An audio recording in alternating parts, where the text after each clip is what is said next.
Hello Matrix, welcome to yet another video, and today we are going to be looking at how to apply some of the pearls I shared on a video titled How to Mentally Prepare for a Math Paper 1 in grade 12. So I'm going to use the May June exam for 2023 to demonstrate this. So I hope you're going to love it and learn something from it. And then of course, if you have missed that video, I will put it on the description below, so you'll find the link there. Now, as always, we start with instructions. Make sure you understand the operational instructions, as they have a direct link to how many marks you may get. Okay, so again, the issue of rounding off, here we are told 2 decimal places, and that certainly means no more or no less. All right, diagrams not necessarily drawn to scale, but they have to transmit the intended message. And eventually you will know that there is a formula sheet at the end of this paper, where if you need a particular formula that you don't remember, you can get into it and learn. Now let's start. So we've got question 1, which we already know that we are going to be dealing with previous grades work. So we're starting with 1.1. Okay, let's start.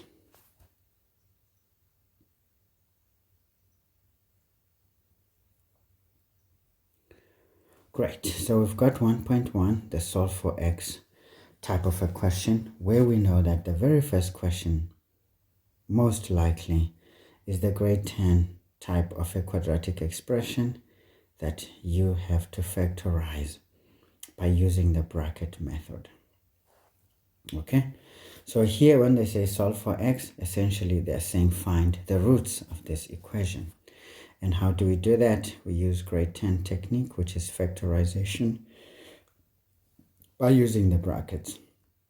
So here we put in the factors of x, and then the factors of 12 that can give us a 7 is a 4 and a 3. So this one can be negative, positive, so that it balances out. So if you don't know this already, you should essentially kill yourself, please, or ask me, I will do it.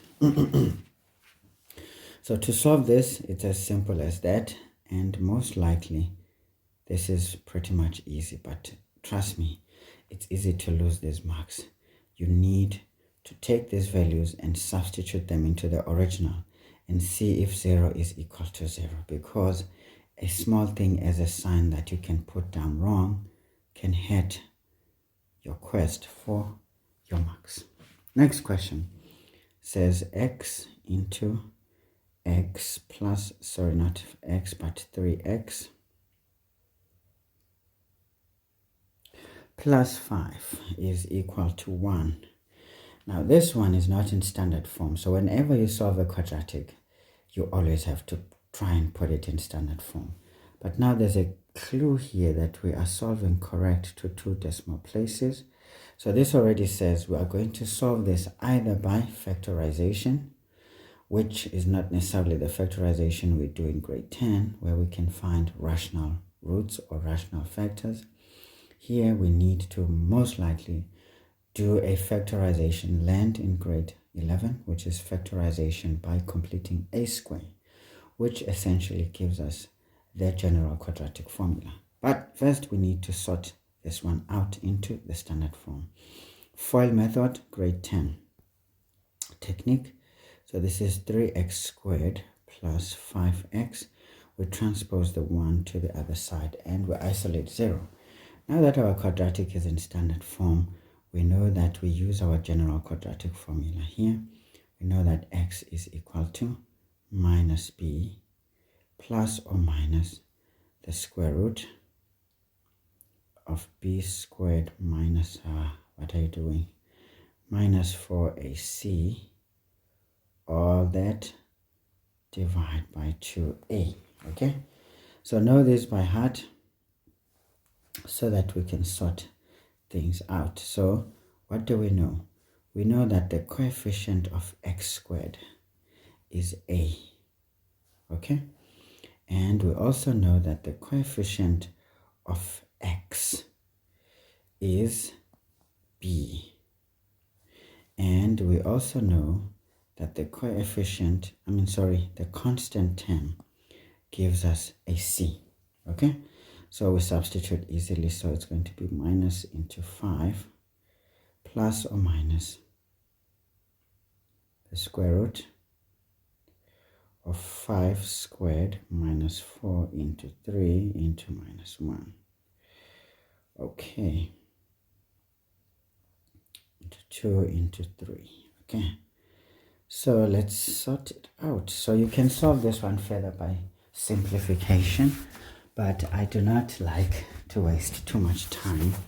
These are straightforward questions. The only thing that you need to do here is to ensure that you do not make a mistake in your substitution. Otherwise, everything should be easy to handle. It should essentially be easy.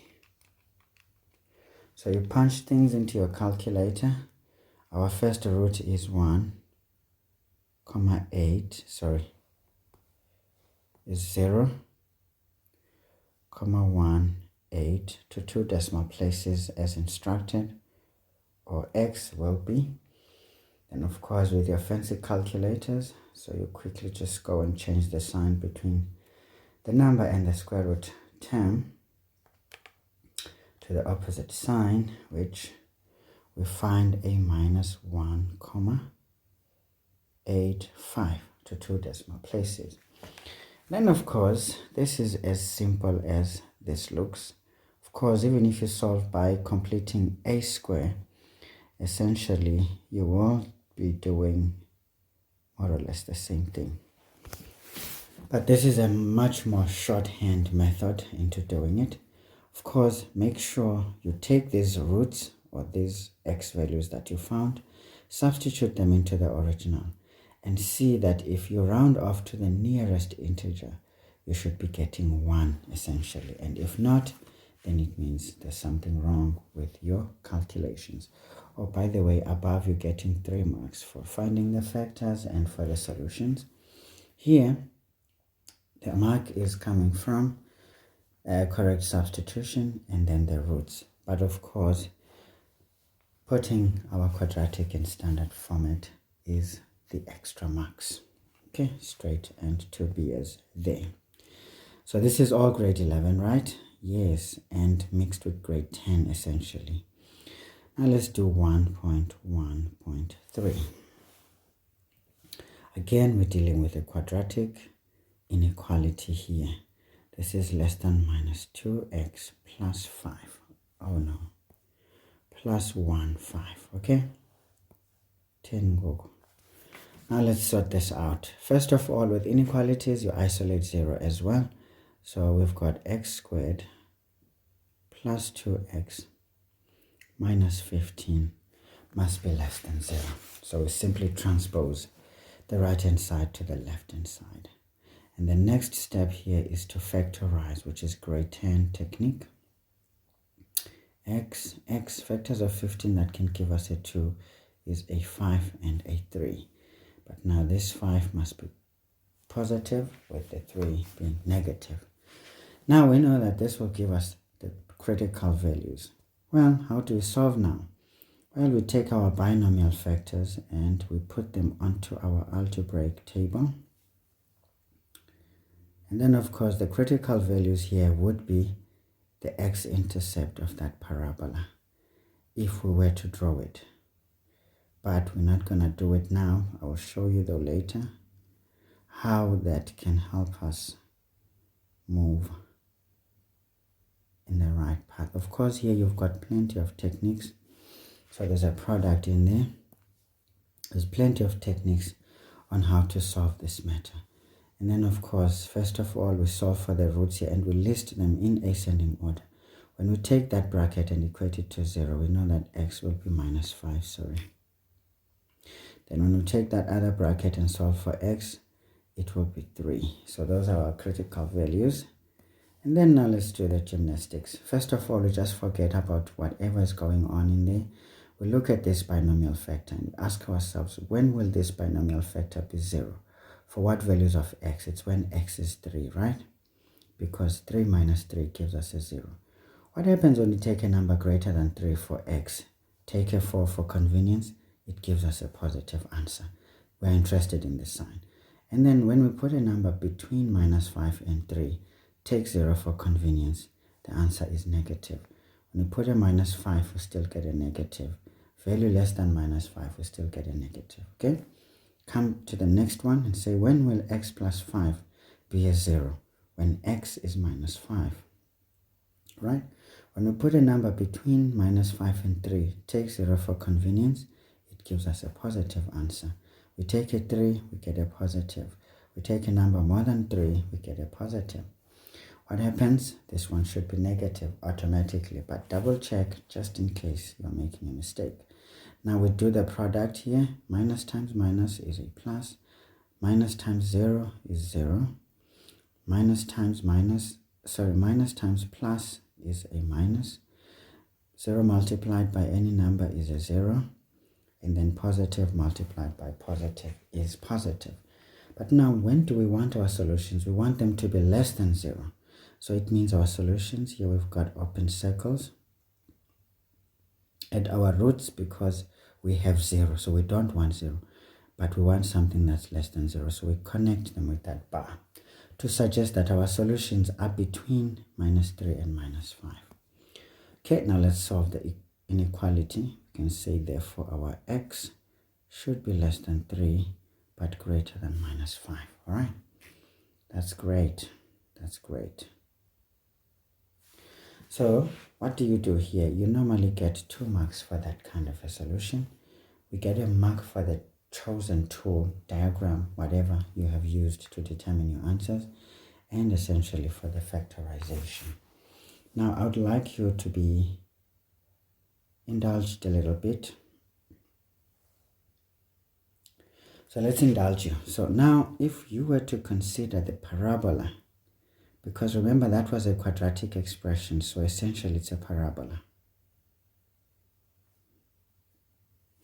So what do we know? We know that the roots is minus 5. Okay, let's not even waste our time. Let's just draw the parabola. So we saw that our parabola has a y-intercept that is minus 15, and usually it turns on the negative side as well. So we know that we will have a situation like this. We will have a situation like that. Okay, there's our parabola there. It would be stuff like that. Now, we know that here we have minus 5. We know that there we've got 3.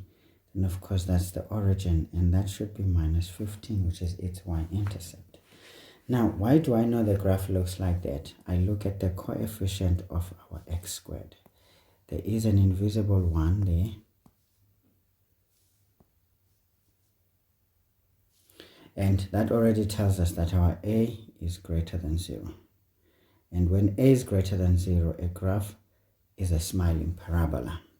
Okay, and for this reason, we ask ourselves, where are our solutions? Our solutions essentially lie in between because our graph is negative in this region.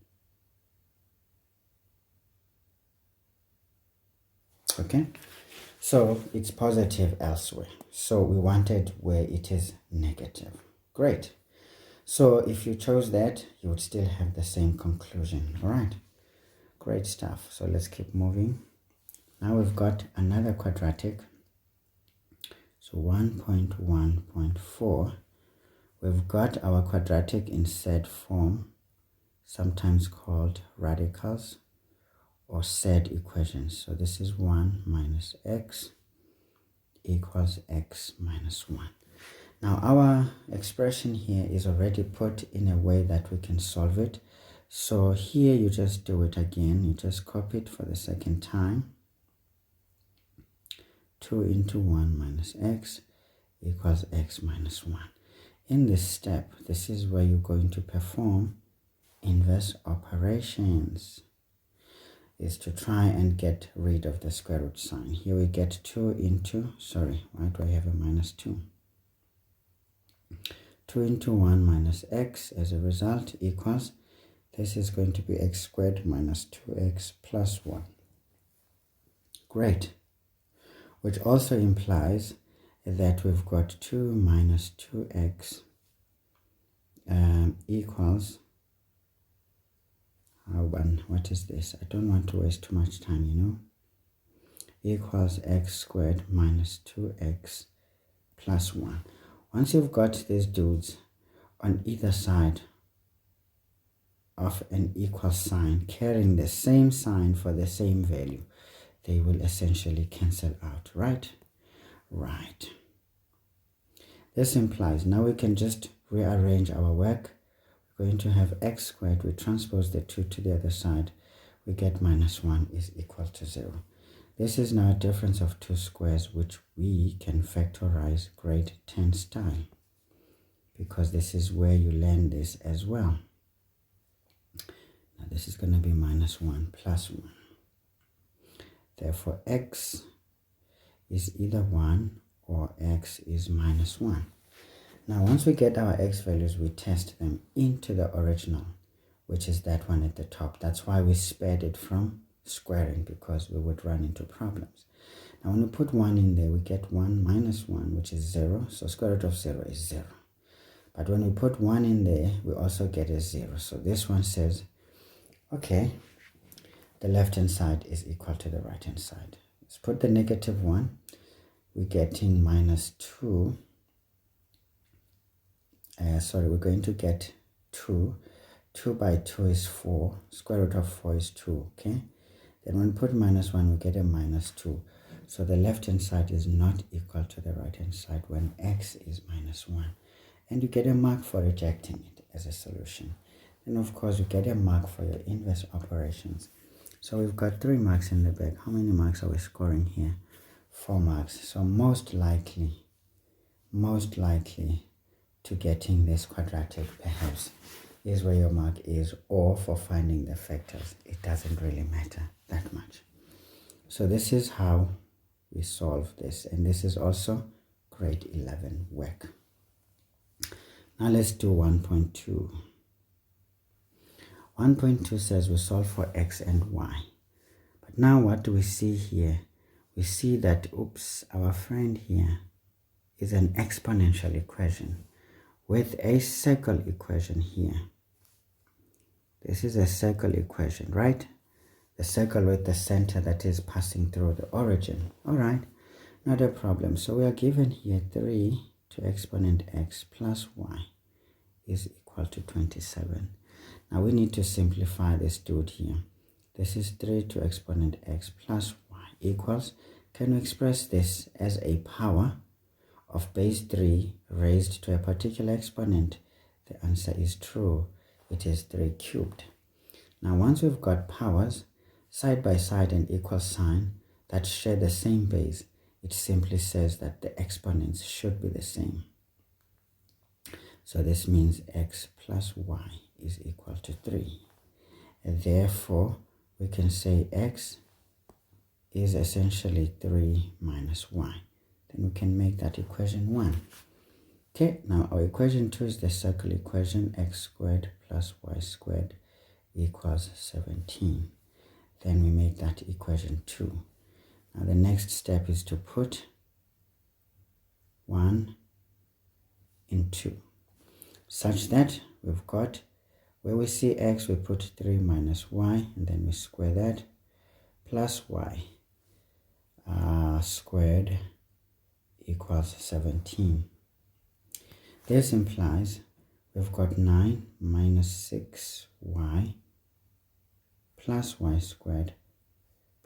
squared equals 17. This implies when we sort this out, we get 2y squared minus 6y.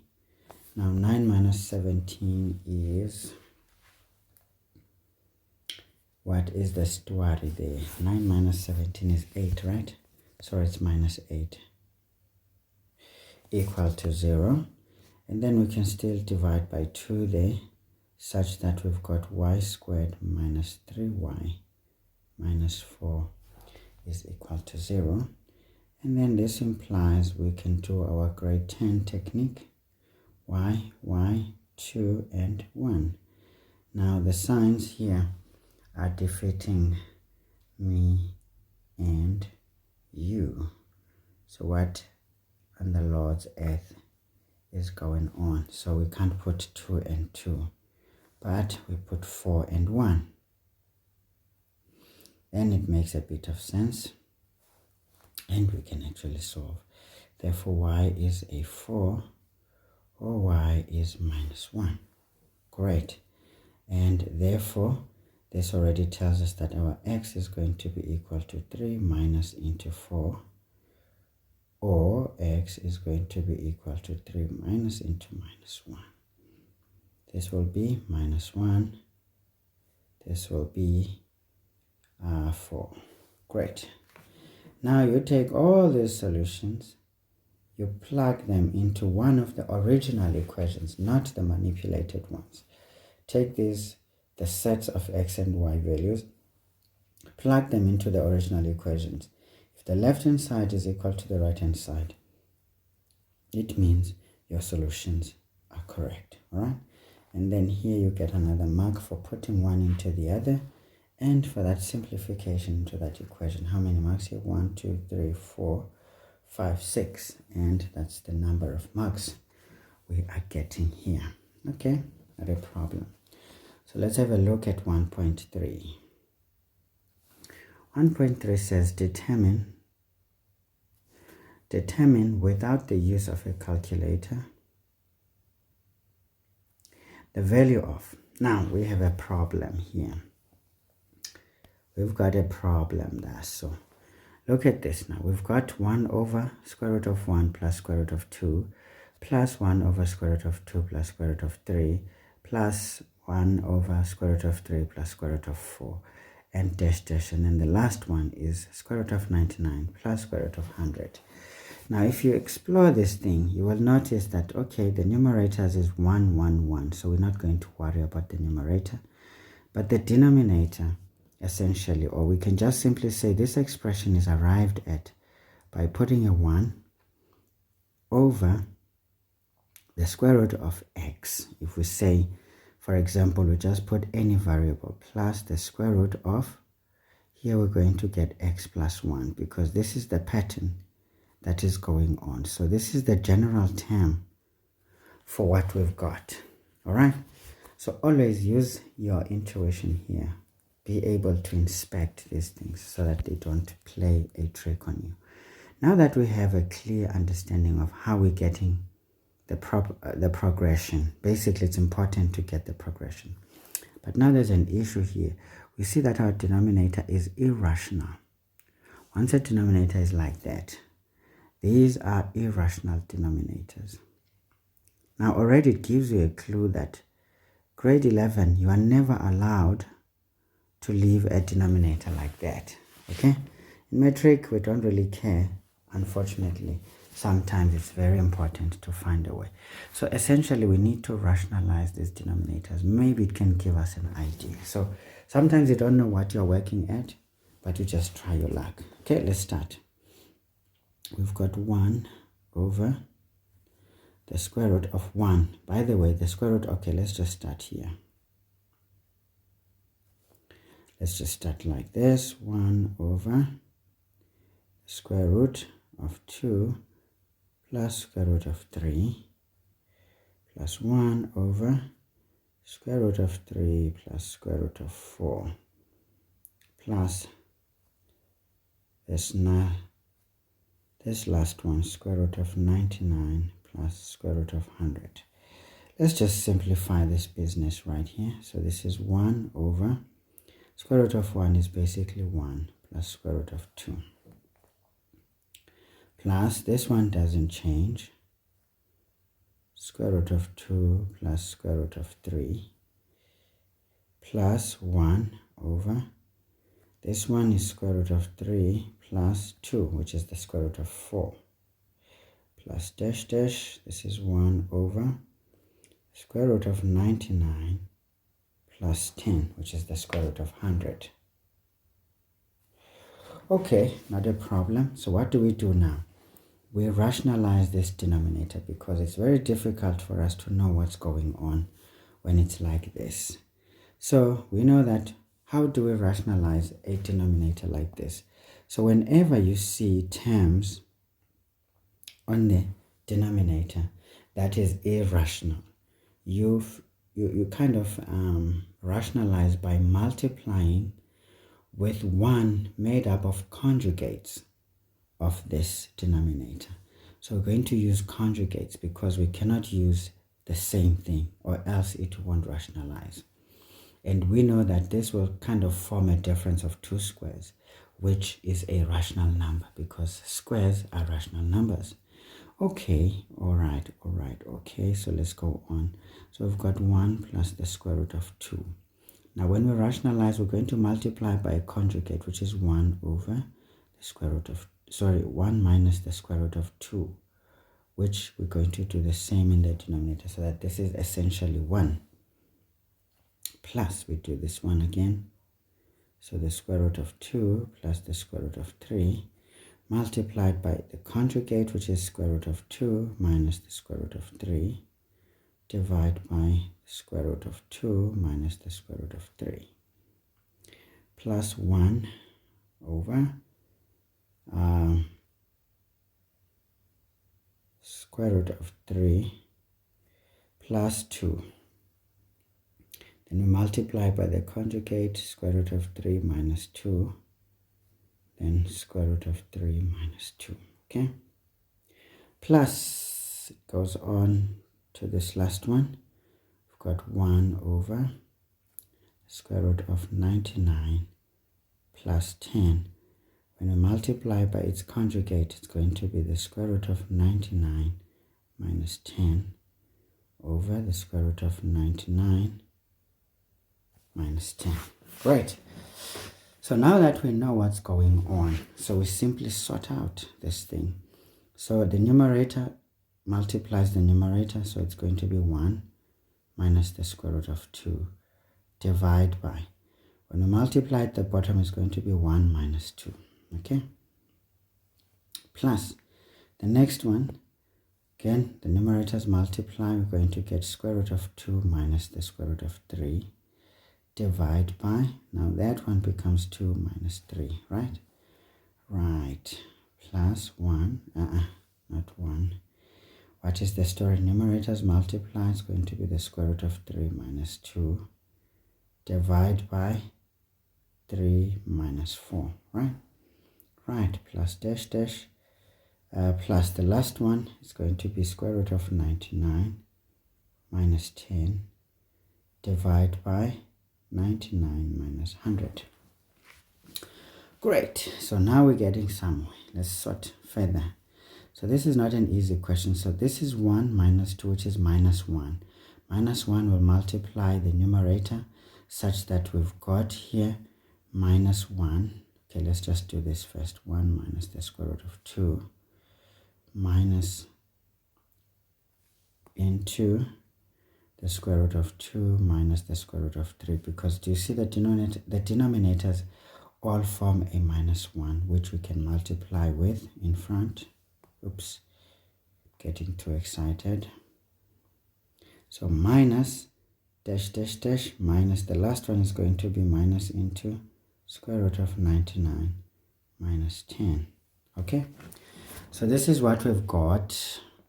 So this question is dragging, so let's FOIL things out. So we're going to get minus 1 plus the square root of 2 minus square root of 2 plus square root of 3 minus square root of 3 plus 2. What can you say here? The first one is always a minus, right? So it's going to be minus something, and then here is going to be minus square root of 99 plus 10. Now once we get here, we can see that, okay, this guy and that guy do it, they do it. So what happens here? Now the issue is, what will happen here? Now it goes back to this guy right here. It goes back to our friend. So what would have been the next term in this shenanigan? This whole shenanigan was the square root of 3 plus 2. So basically we're going to have here 1 over the square root of 4, which is basically 2 plus the square root of 5. Okay, great. And then what do we do now? What we do, we rationalize this thing. We're going to get 2 minus square root of 5 over 2 minus square root of 5, which would give us 2 minus square root of 5 over 1 minus, sorry, not 1, but 4 minus 5. This would be minus 2 plus square root of 5. So do you see this guy here? This guy right here, it's a plus 2. There would have been a minus 2 next. So these ones would go out. And so will the square root of 5 as we progress. So essentially that 2 disappears. So that general formula does help us to understand what is going on. So we know that, okay, this 2 would eventually go because the next term will take care of that 2. So now the other issue is what happens just before this last term. If we follow our equation, we're going to have 1 over the square root of 88 plus the square root of 99, right? Right, because that's what that formula says. And then we multiply with the conjugate, which is square root of 88 minus square root of, 99. Did I say 88 but 98, man?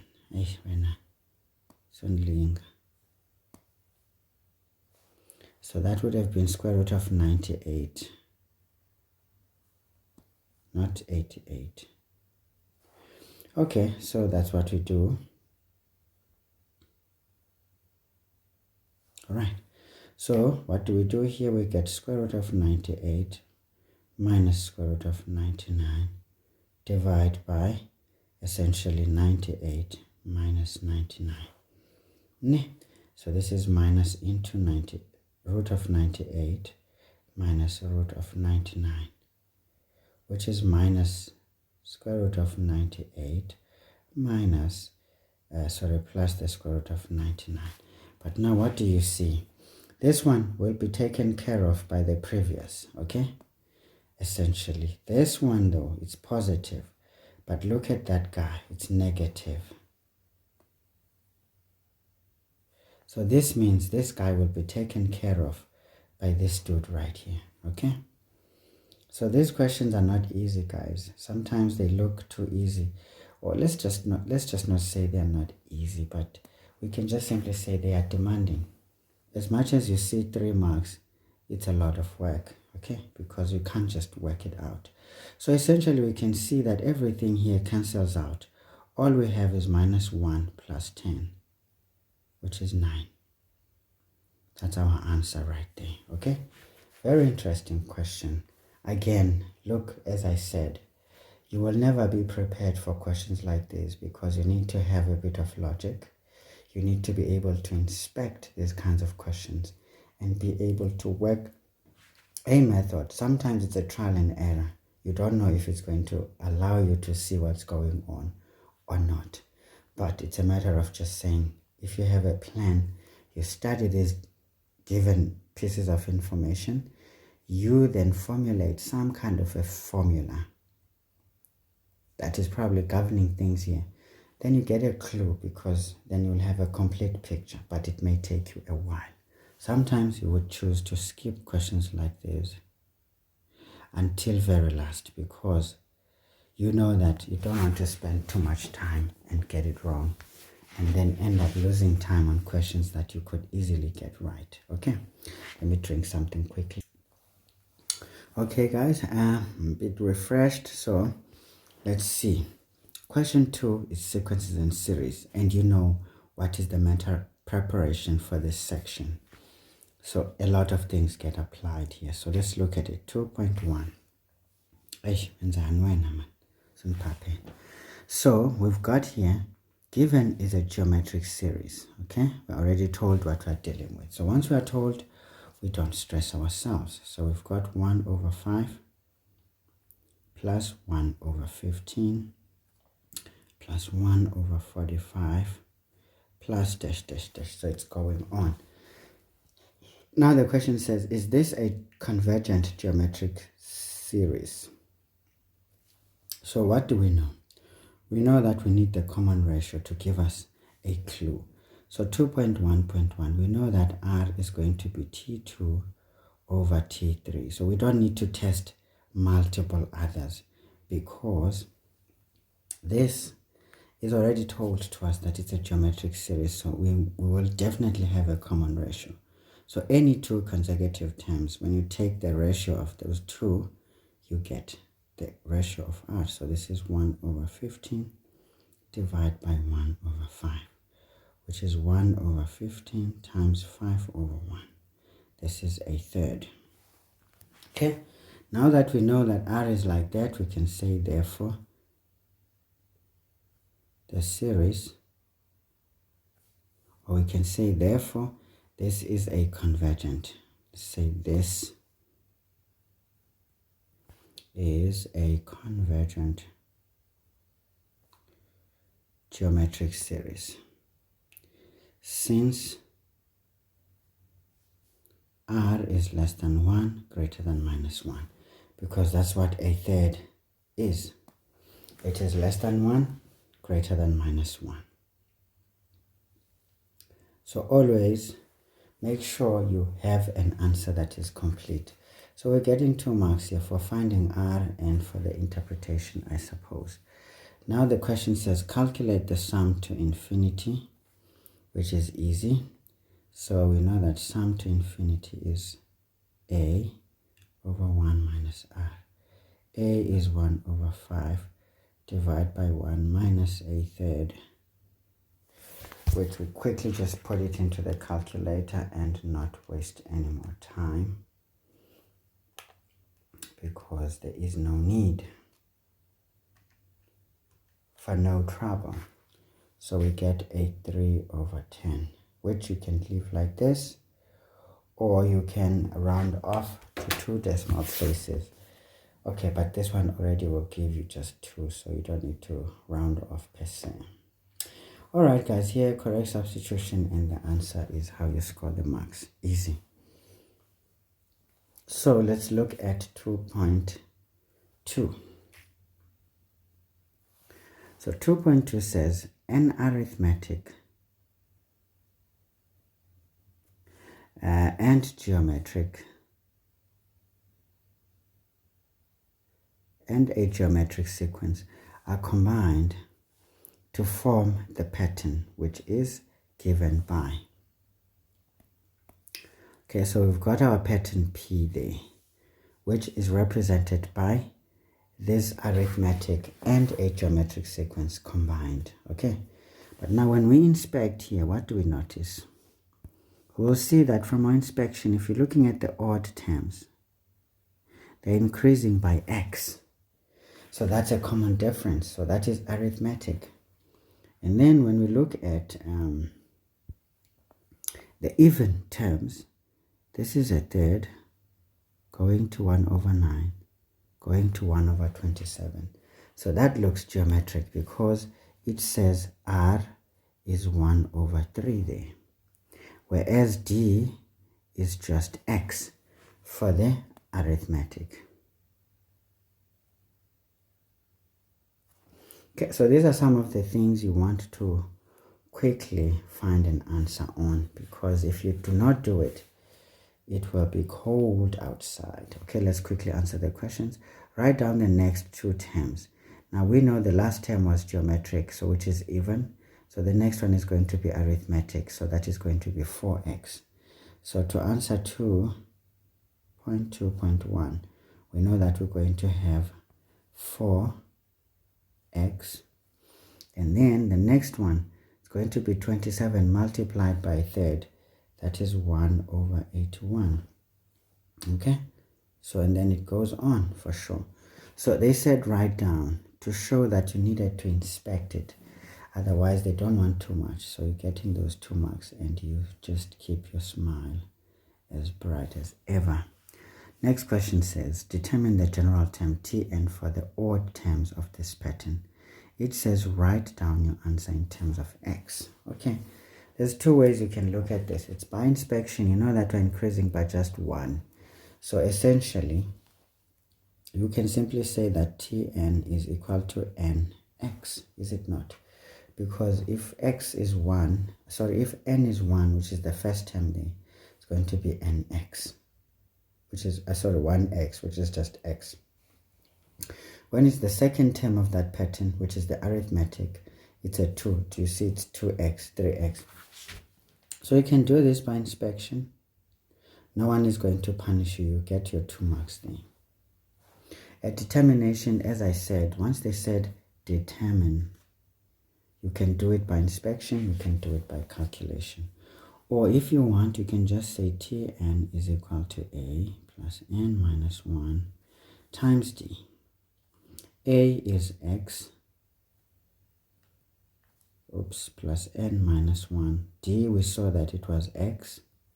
So this is x plus nx minus x. So this is nx.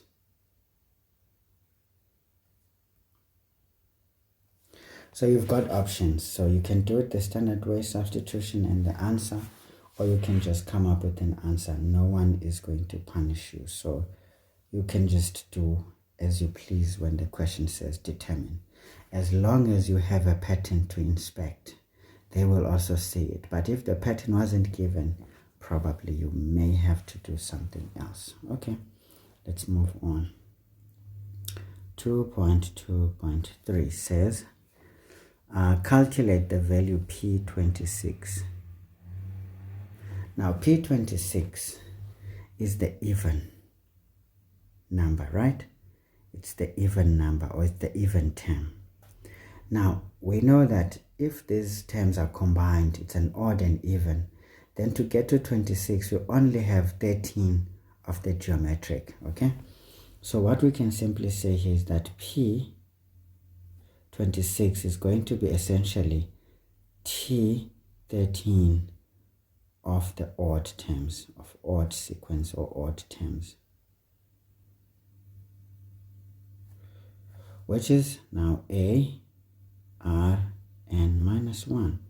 A was 1 over 3. Now we saw that r is a third as well. N is 13 minus 1. Okay, so this is easy, né? Please guys, be able to converse with your marker so that even if someone is trying to practice witchcraft, they will know they're just doing witchcraft. So that is going to be to the exponent 12. So we're getting a very scary number there. It's how many numbers? 1, 2, 3, 4, 5, 6, 7. So it's a million. It's 1,594 gorillas. Is it gorillas? It's godos, yeah. It's 1 gorilla, 594 godos, 33, 23. Alright? So isolezo. So that's the answer. Easy guys, not a big deal, and you can see it was just 3 marks. So for me, this is the part that is important in this part, and essentially recognizing that this is going to be term number 13. It's very important. Or to finding out the common ratio, maybe that is where the mark is, or just the statement broadly. So this mark can be anywhere. Okay, let's do the last one. 2.2.4 says if sigma, now we've got a situation here. We've got sigma starting at n equals 1, ending at 21 of this pattern equals 33,5. It says now determine the value of x. As we said, you can determine by inspection or by calculation, but this one already says you are most definitely going to have to perform a calculation because this is complicated. You cannot, for 6 marks, just inspect and come up with an answer, right? Right, but now here's the trick. Sometimes when these things are easy to handle, it's easy to go about your work. Remember, if this is term number 21, let's find the number of terms. N is going to be 21 minus the beginning, just plus 1, which is 21. Okay, we've got 21 terms. Right? Now, when we have 21 terms, this is an odd number. So it means we have one extra term. But now this is odd, so it means we have an extra term of the arithmetic. So this already tells us that we're going to have 10 terms of the geometric and 11 terms of our arithmetic.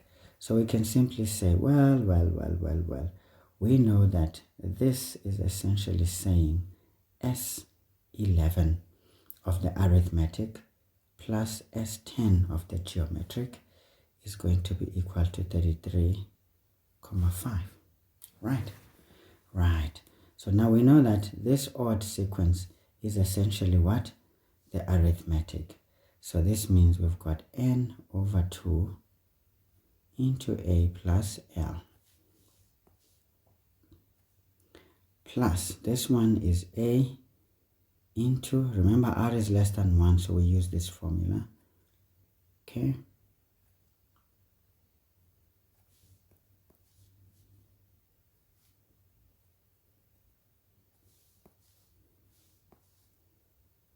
Hayi man, hey. Thena ufuna undlela ixesha ngotyhini nabafondini. Lento izondihlanyisa. Sundigezela wena man, andinaxesha. Okay, now that's fine. Now what do we know? We know that there's 11 terms here, so it's 11 over 2 into the first term was x, right? Plus, remember, term number 11, the general formula we just determined above, it was nx, so we're just going to have 11x here. Okay, plus a here is 1 over 3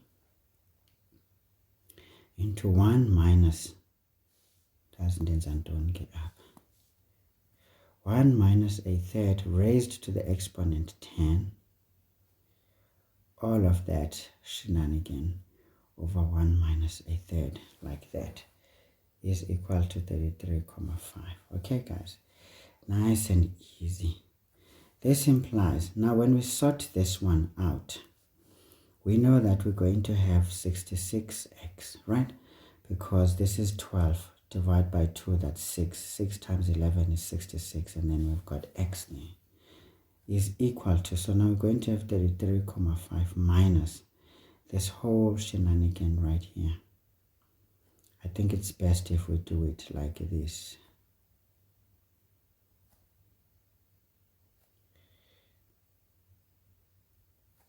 I think it's best if we do it like so. So now let's put it in the calculator and run with it. So we've got 33,5 minus a third into 1 minus another third to the exponent 10. We close the bracket, divide by 1 minus a third. So again here guys, the matter with these kinds of questions is meticulous substitutions, or else you'll be in trouble. So this gives us 33 essentially.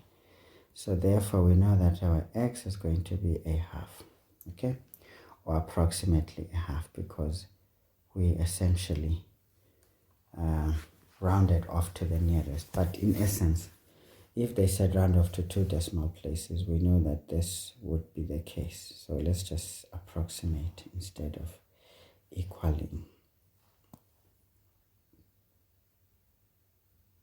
Okay, that's it, Bafwad. So this is how you get your 6 marks. It's just a bit of planning that comes into your thingies. So of course, I think this statement is pretty intense, and then that substitution and this substitution is intense. And then we can simply say the general substitution as a whole. So we've got those ones, and then we get our 1 mark. That's 1, 2, 3, 4, 5. Yeah, perhaps finding the number of terms in general or in total, That should be where the marks are. Okay, let's move on, guys. No need for no trouble there. So question 3. What is this? Quayan. So we're told quadratic sequence. Okay, as you saw, I told you in the video of how to mentally prepare for these things. You see, they can just swap these things around. You normally would be hit with the quadratic the first time around and then the other one. But now they put it at the very end. So let's hear. Has the following properties. Okay, the second difference is 10. Okay, the first two terms, I mean, when they say second difference, that is 2a is equal to 10. Now the first two terms are equal. So if we make them x, it's going to be x and x. Now I told you t1 plus t2 plus t3 is equal to 28. This already tells us that t3 is going to be 28 minus the sum of those two, which is 2x, because we said each one is x. Okay. That is the story that we're getting there. It says now show that the general term of the sequence is great. So let's start doing the things. So we're going to say let, okay, let's start here and say 3.1. We're going to let, we're going to let t1 equals t2 equals x. Great. Because we're told those two are equal. We can say therefore the geometric sequence, the quadratic sequence is such that we've got x into x into, now we can see that this is going to be 28 minus x, isn't it? But that's just pure arithmetic, easy stuff, dash, dash, dash. And then what do we do? No, not x, but 2x. Because this is all given information. And then we know that x minus x will give us 0. But x minus 28 is going, 28 minus 2x minus x is going to be 28 minus 3x, right? Right, and then we're told the second difference is 10. That is the information that we're provided. So this is a very important step. Now, what do we know? We know that fine, 2a is equal to 10. Therefore, a is 5. Kitchen. And then this implies that 3 into 5 plus b is going to be equal to the very first term of the first differences, which is 0. Therefore, b is minus 15. Kitchen. This also implies that now 5 minus 15 plus c is equal to the very first term, which is x. Okay, now we have a problem. We don't know what the value of x is. We can say, but what do we know? We know that 28 minus 3x should be equal to what? 10. Why? Because we are simply subtracting 0. So this term minus that term is just this term alone. It must be equal to 10. That means minus 3x is equal to minus 18. We can say therefore x is equal to 6. Okay. Alright. This implies that we've got now minus 10 plus c is equal to 6. Therefore our c is going to be 16. Kitchen. We can say therefore tn is equal to 5n squared minus 15n plus 16. So we already knew what we were working towards, so we don't have to stress now and test whether this represents our sequence. We've already been given enough information to work this out. So first of all, it is important to work out that third term. Okay, that's number 1. Then we get our a, then we get our b, then we get our x and c. So this is 1, 2, 3, 4, 5, and then yeah, we should be getting 6 marks, man. What is the story now? So getting c is 1 mark, getting that x is 1 mark, 2, This is 3, this is 4, that is 5. Perhaps for expressing these in terms of x, we can get an extra mark, right? It makes sense, okay? Next question says, is 216 a term in this sequence? Justify your answer with the necessary calculations. Okay, so 3.2 says, we know that Tn is 216 because we want to test this thing. If we get rational number solutions or something that fits the set of natural numbers, then we know that, well, it should be. But let's find out. So we know that Tn is 5n squared minus 15n plus 16 is equal to 216. This implies that 5n squared minus 15n minus 200 is 0. If we divide by 5 throughout to try and simplify our lives a bit, we'll get n squared minus 3n minus, this is 40, right? Let's just check. 200 divided by 5 is 40, yeah, man. But they don't try to do mental stuff here. When it matters, you will die. Now we can factorize doing grade 10 stuff. Do you see that all of these things keep coming back somehow in an not applicated, but in an applied manner? Factors of 40 that can give us 3. Is what? Is 5 and 8, ne? Yeah. But now 8 must carry this one must be like that. So therefore our n is minus 5, which is not possible because n is a set of natural numbers, or n is equal to 8, which should be correct. Now let's check if n, when that formula, 5 into 8 squared minus 15 into 8 plus 16, we're getting to 16. So definitely, don't do it. My calculator wants to break Bafuetu. So we can say therefore 216 is T8 of the quadratic sequence. Easy stuff. Nice and straightforward. So basically here, I believe finding n and essentially working the quadratic is a mark, and I believe maybe, just maybe, rejecting that might be looked at as something important, or rather we say a conclusion, but the conclusion is more like repeating the same thing. So the marks can be anywhere, but this is how best I would answer that question. So do you see? Please guys, NB, I can challenge you. Make sure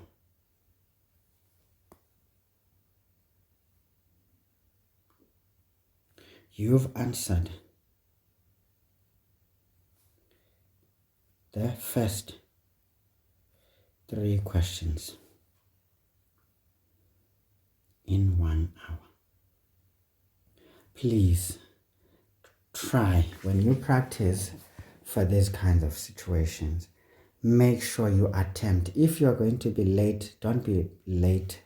Don't be 5 minutes late in trying to sort out the first 3 questions, because that way you will be able to pace yourself just right to make up for some of the issues that are coming ahead. Okay? Anyway, let me drink something as well. Okay, that was nice. That was nice. I just needed my Coca-Cola. Now, question 4, functions, guys. You know, here you're getting easy marks because this is mainly grade 10 and 11 here. Hardly, okay, maybe there are some areas for grade 12 techniques, but it's mainly grade 10 and 11, and essentially strongly grade 11. So we are given a function p of x equals a third raised to exponent x. But now look at that base. If we look at that base, we can see that the base is less than 1 greater than 0, which will never, in fact, the base must never be less than 0. That is important. But what is important is that this one is less than 1. Okay, Great. So what else do we see? In front, the coefficient of our base is essentially an invisible one because it's positive. So what does that mean? It means a is greater than 0. So what do we know? We know that once a is greater than 0, which is the coefficient of our function, it tells us that our function will appear above the horizontal asymptote. But because there's no shifting here, that asymptote is the x-axis. But when the base is less than 1 but greater than 0, with a greater than 0, it means our function is a decreasing function in this manner.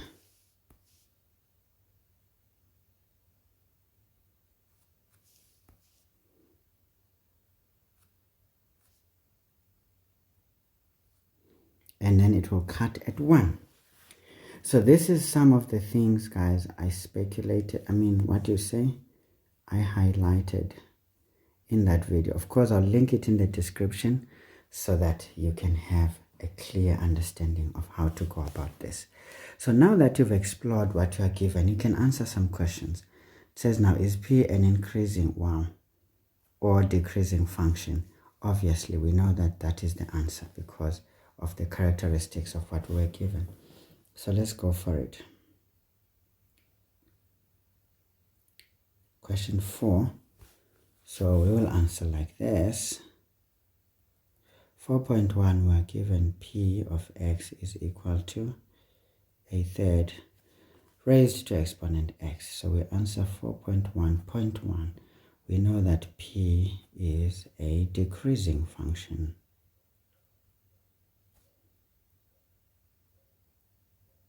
Okay, nice and easy. 4.1.2 says, determine the inverse of P in terms of the inverse of P in the form y equals. Of course, we can do this by inspection because we have an equation. So we can say that the inverse of P is such that y is equal to log of x to the base a third. Simple. Now, guys, you need to know how to do this, okay? There's no need to be struggling, but if you be struggling, all you're expected to do is to say the inverse of P is such that x is equal to a third raised to exponent y. You switch these two, which will force you to introduce logs. What you do on the left, you must do on the right. It is the law, okay? Don't ask me why do you introduce things and then it's the law, okay? It's the law. So now we can isolate our y by dividing by log of a third. That takes care of each other such that y is going to be the log of the numerator and the denominator becomes the base when their bases are the same. Another logarithmic rule. So this is old-fashioned. You can be expected to do this in grade, say 11. But in grade 12, I expect you to just jump in because there's no need to be doing a determination, okay? It says now write down the domain of the inverse. Now remember, if you're looking at this one, the original, do you see our graph here? You can see that it comes from negative infinity, takes 0 to positive infinity. So essentially the domain of our graph is the element of real numbers. But what about the range? The range here must be greater than 0 because this line y equals 0 or the x-axis never gets cut. So what was the range in the original? Will become the domain in the inverse. Okay, this is 4.1.3. So we can just say the domain is equal to the set of x values such that x is greater than 0. And you know that obviously for a logarithmic function, it's always that way, unless you've reflected and you've done a lot of things, but normally that's how it should be, okay? So sometimes we can use comparisons to answer these questions much more efficiently. So you're getting a mark. You can easily just write x is greater than 0. Not a big deal. Not a big deal. So 4.1.4. What do we get? Write down the equation of the asymptote of p of x minus 5. Obviously, the asymptote becomes that minus 5. So you don't even worry. That was a vertical shift. So it means we shifted from the x-axis, which was the original. We pushed it down to minus 5. So it means our asymptote would be somewhere here now at minus 5. Okay? So basically just write here y is equal to minus 5. Because on an exponential equation, we only have a horizontal asymptote. Great. So let's go for 4.2. So that was easy marks. 4.2, we're given another function. Again, with these ones, you need to look at things. So look at the numerator. The numerator is what would represent a. So our a is greater than 0, right? If a is greater than 0, we expect our graph to be in the first quadrant and third quadrants. Great. And then, of course, we've got our guys here where we've got a plus 2. This becomes the q. And then we've got our minus 1, which we know that p will be the opposite of that sign, is it not? Great. So that's it. We are sorted. We don't want to stress ourselves any further. So we're going to have 4.2.1. It says write down the equations of the asymptotes. See, write down. So we're going to say x is going to be the opposite of that value. Just take the denominator and equate it to 0. The second one, you write it as it is. Y is equal to 2. So you get your marks. You move on. 4.2.2 says calculate the x-intercept. Okay, now the x-intercept, you know that you need to say a few things. For x-intercept, it implies that y should be 0, or maybe let's not say that, which is such that y is equal to 0. This implies 0 is equal to 4 over x minus 1 plus 2. We transpose the 2, I don't know, so we transpose the 2 to the other side, we get 4 over x minus 1. Since we've got fractions, we express that as a fraction. We do cross multiplication. It implies that minus 2x plus 2 is a 4. Therefore, we can simply say x is going to be what? What is going to be minus 1. Okay, maybe let me not be silly, guys. Let me not take you too fast to what you call? Yeah, transpose the 2, we get a 2 there. Therefore, our x is minus 1. And therefore, our x-intercept is such that we've got minus 1 is to 0. Always try to show it in a point form. Okay, now we're told here, there will always be a question like that. Sketch the graph of f, label all the asymptotes, and indicate the intercepts with the x's. Okay, not a problem. So we've got 4.2.3. So obviously here we just need to try and draw a nice Cartesian plane.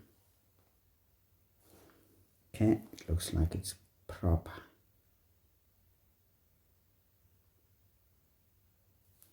It looks proper. So this is x, this is y, and that's the origin. Oh, great, I forgot. Before we even do our Cartesian plane, let's just cut it down a bit so that it doesn't give me problems. First of all, before we go any further, we need to find the y-intercept. So we're going to say here for y-intercept to such that x is 0, which implies that we've got y is equal to 4 over x, x is 0 now, minus 1, haibo, tendaba clumsy go. This is minus 4 plus 2, which is minus 2. So we can say therefore the y-intercept is 0 is to minus 2. So we needed it, right? Right. So now we can take back our dude, say come. So now we draw this. So we know that we've got our x-intercept at, say, this is our 1.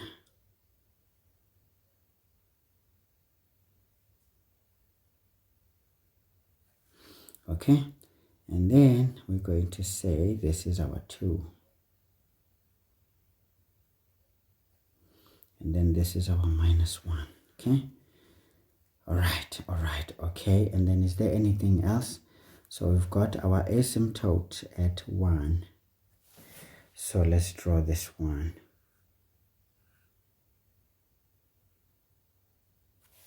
Okay. So these kind of questions, though, they like to waste time. Okay, so be careful. Already have a quick way of doing this. Make sure you don't waste too much time here. And then, of course, we're going to have our 2 here. So try to save as much time as you can.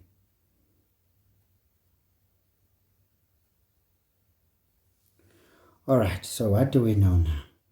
We know that this is basically y is equal to 2.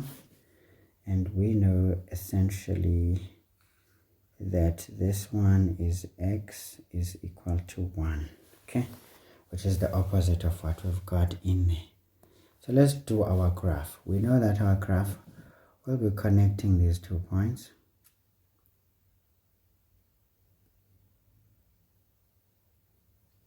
And then approach the things that must be approached. Okay, of course, my thingy is doing its own things anyway, so it's fine. And then the other one should be somewhere here, so at times it may not be as best as you would want it to be, okay? Okay, leave it alone. It's going to frustrate me. So that is it. Don't want to be frustrated and I don't want to waste my time. So you can just indicate somewhere that this is the graph of f. Easy stuff.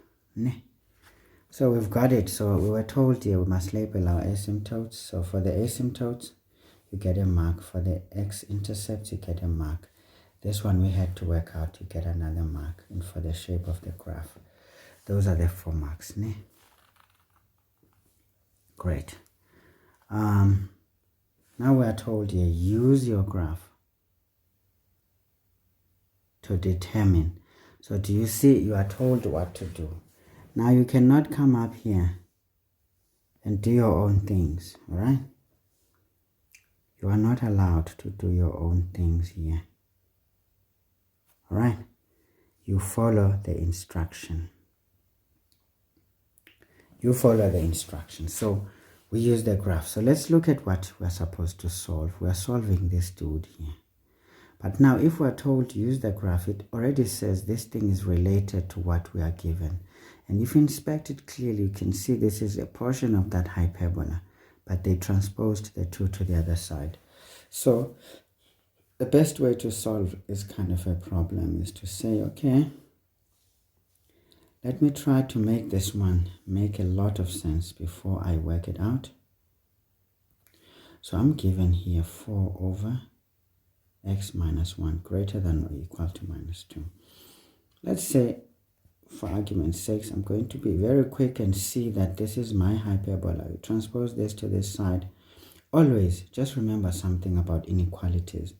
Always isolate 0, like you would when you're dealing with a quadratic.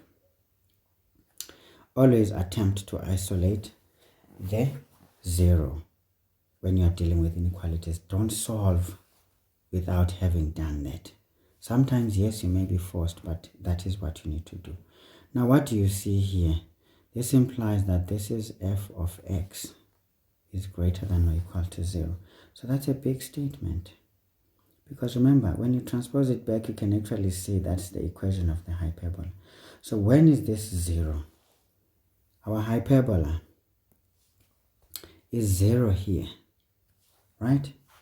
And when is it greater than 0? When the x values are going in this manner. As we go to this side, what do you see? The x values are positive. I mean, the y values are positive. Okay, and then where else do we see this? We can see that, well, this is an asymptote. It's not included. But as we go to this side from that asymptote, we literally have positive y values. So those are the two solutions, because in between the y values are negative. So we don't accept that. So nice and easy. Nice and easy. So we can say, therefore, our x must be less than or equal to -1, or our x must be greater than 1. That's great. That's great. But I would like to show you something, at this juncture. There's something I'd like to propose for you guys to look at, just to give you extras. I just hope it doesn't mess up our time. Let's say you are given this thing. They didn't tell you how to solve it. They just said determine. Now, I know a lot of you will be tempted to say divide by 2 and then cross multiply. Yeah, sometimes you have to. But remember, you don't know the sign of this thing. Is it positive or is it negative? The question is, the situation is that you don't know. So this is why it's advisable to move things to one side first, to isolate a 0. So don't do this, because it won't give you complete answers. Attempt to solve like this, you will see. Now let's do the right thing. Say, fine. It's always safer to deal with this. You're going to say 4 divided by x minus 1. You add the 2 greater or equal to 0. Let's say for some reason you don't realize what you've got. You just say over 1. You solve this as a fraction. You look at the LCM. The LCM here is going to be x minus 1, because x minus 1 times 1 gives us the lowest common multiple, which is just their product. Then you take this and divide by that denominator, you get a 4. You take this and divide by this one, it is itself. You multiply by 2, you're going to get 2x minus 2. Okay? Of course, you don't write this down. I was just explaining. So this is greater or equal to 0. This implies, this implies that we're going to have, we solve the numerator, we're going to get 2x minus 2 over x minus 1. This is greater than 0. So once you've got these two binomial factors, every time you have these as binomial factors, or should you say just a binomial, you know that these can be sorted as critical values. So you equate the top and make it 0. So what you do, you take this into a table. 2x minus 2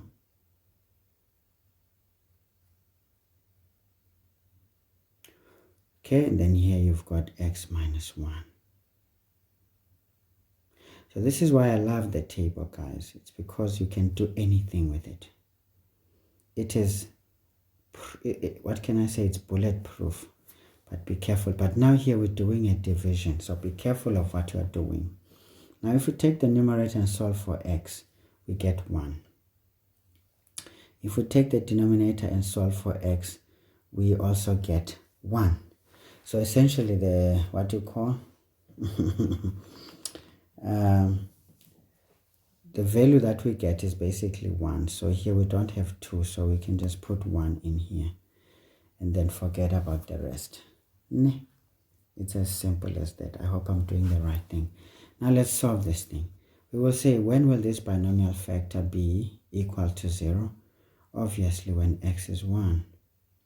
And then when will the, okay, what happens when you put a number greater than 1? Let's say 2, then this one becomes positive. When we put a number less than that, say for example a 0, then this becomes a negative. Then what about this one? It also becomes 0 here. And then what happens here? But why do I feel like something is not adding up, eh? Why are you not adding up when a man? Okay, let's see. Let's keep moving. Then now what do we do here?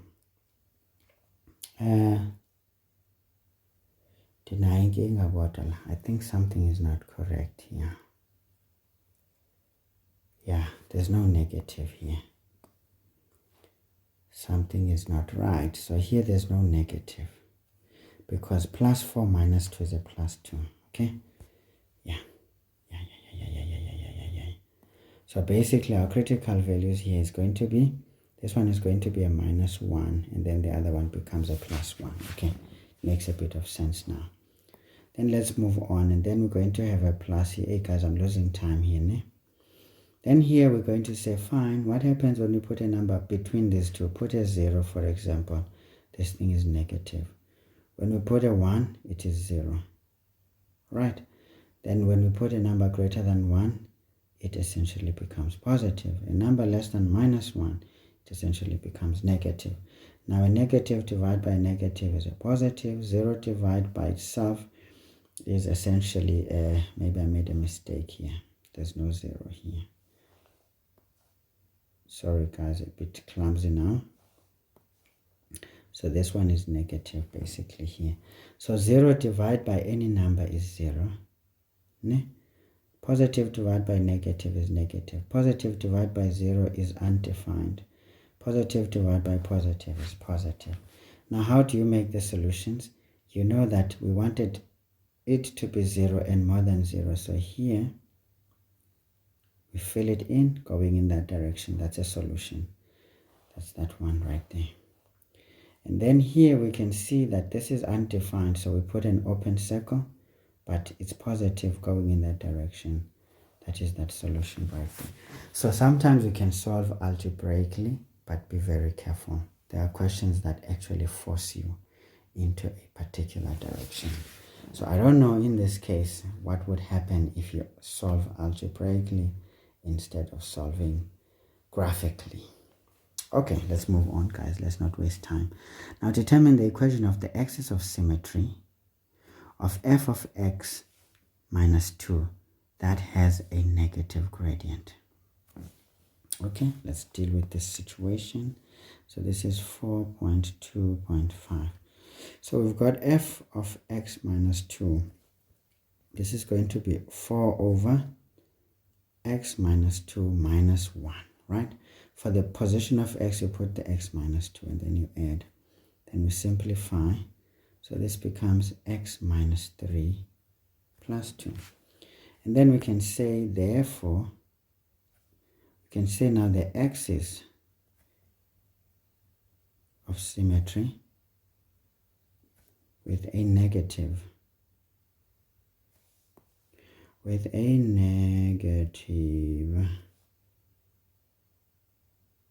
gradient is such that y is equal to minus into x minus 3 plus 2.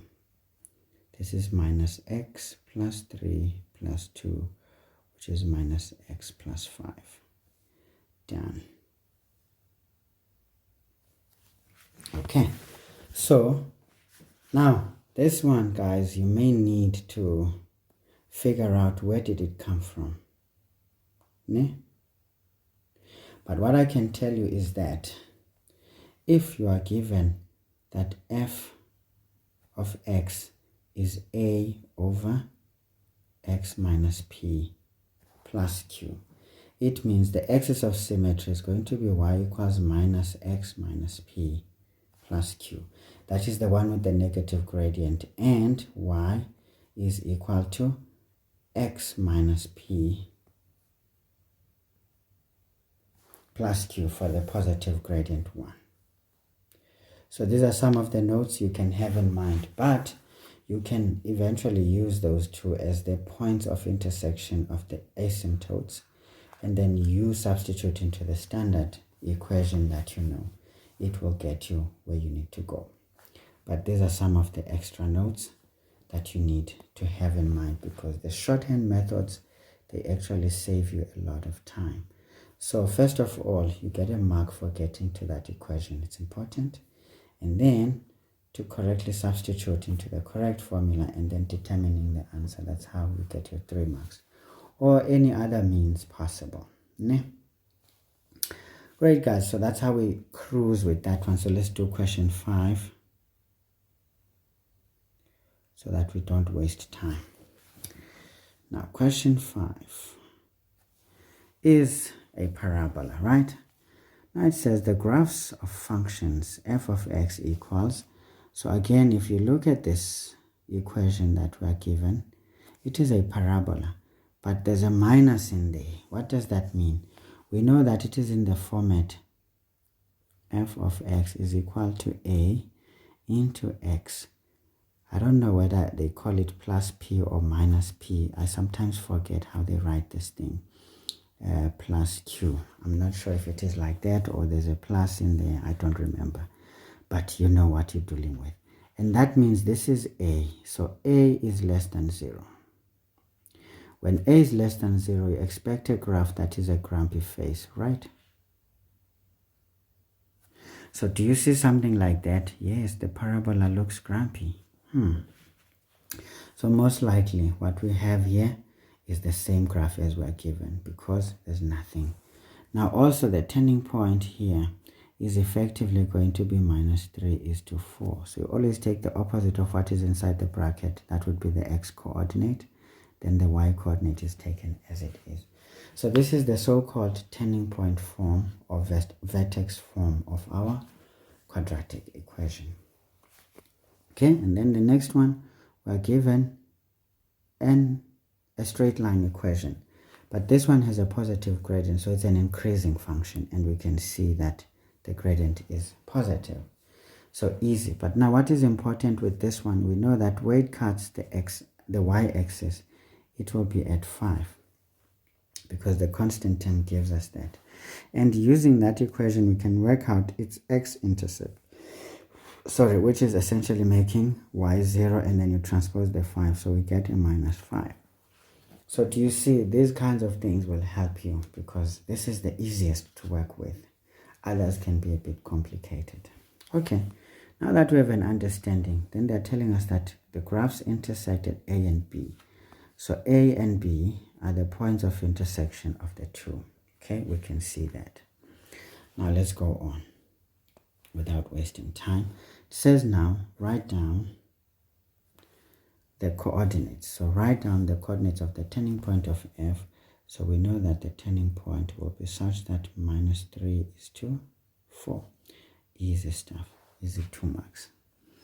Now it says write down the range of f. Of course, the range is going to range from the maximum value, which is the y coordinate of the turning point, and anything below, because of the shape that we could determine by looking at the characteristics of the function that we were given. So 5.2, we can see that the range is equal to a set of y values such that y is less than or equal to 4. As we can see, the graph goes to the negative infinity of the y-axis from that 4. Easy 1 mark. You could easily just write y is less than or equal to 4.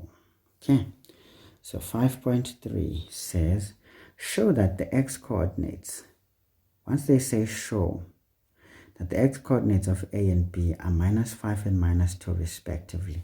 We already saw how we could determine that, but then we could not have a clue at the moment.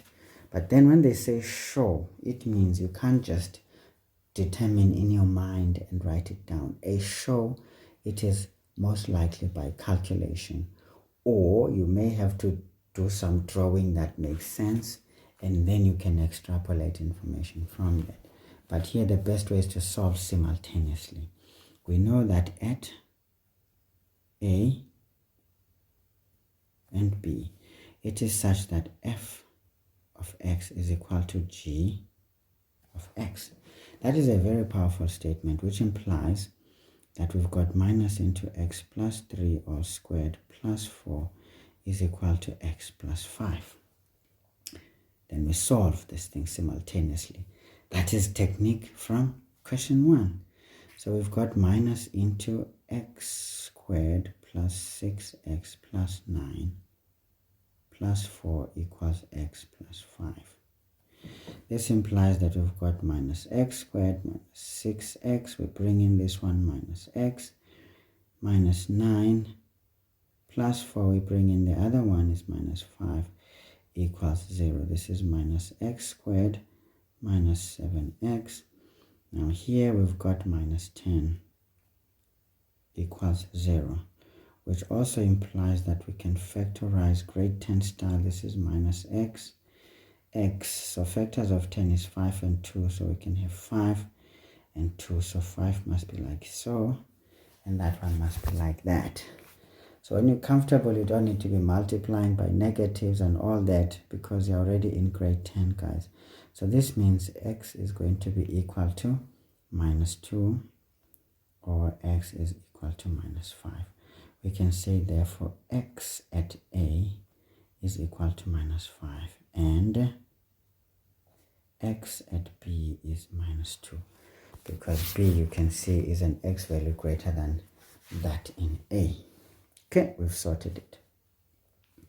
Now we're getting 4 marks for this thing, so I believe putting this one side by side is important, getting that quadratic was important, and essentially factorizing that thing was important. And now finally getting those solutions, and then arranging them is not a big deal, okay? But those marks can be anywhere. Now it says hence. Now we always get silly questions. Hence determine. Now a determination can be by inspection, it can be by a calculation. Hence determine the values of C, okay, for which the equation, now what do you see here?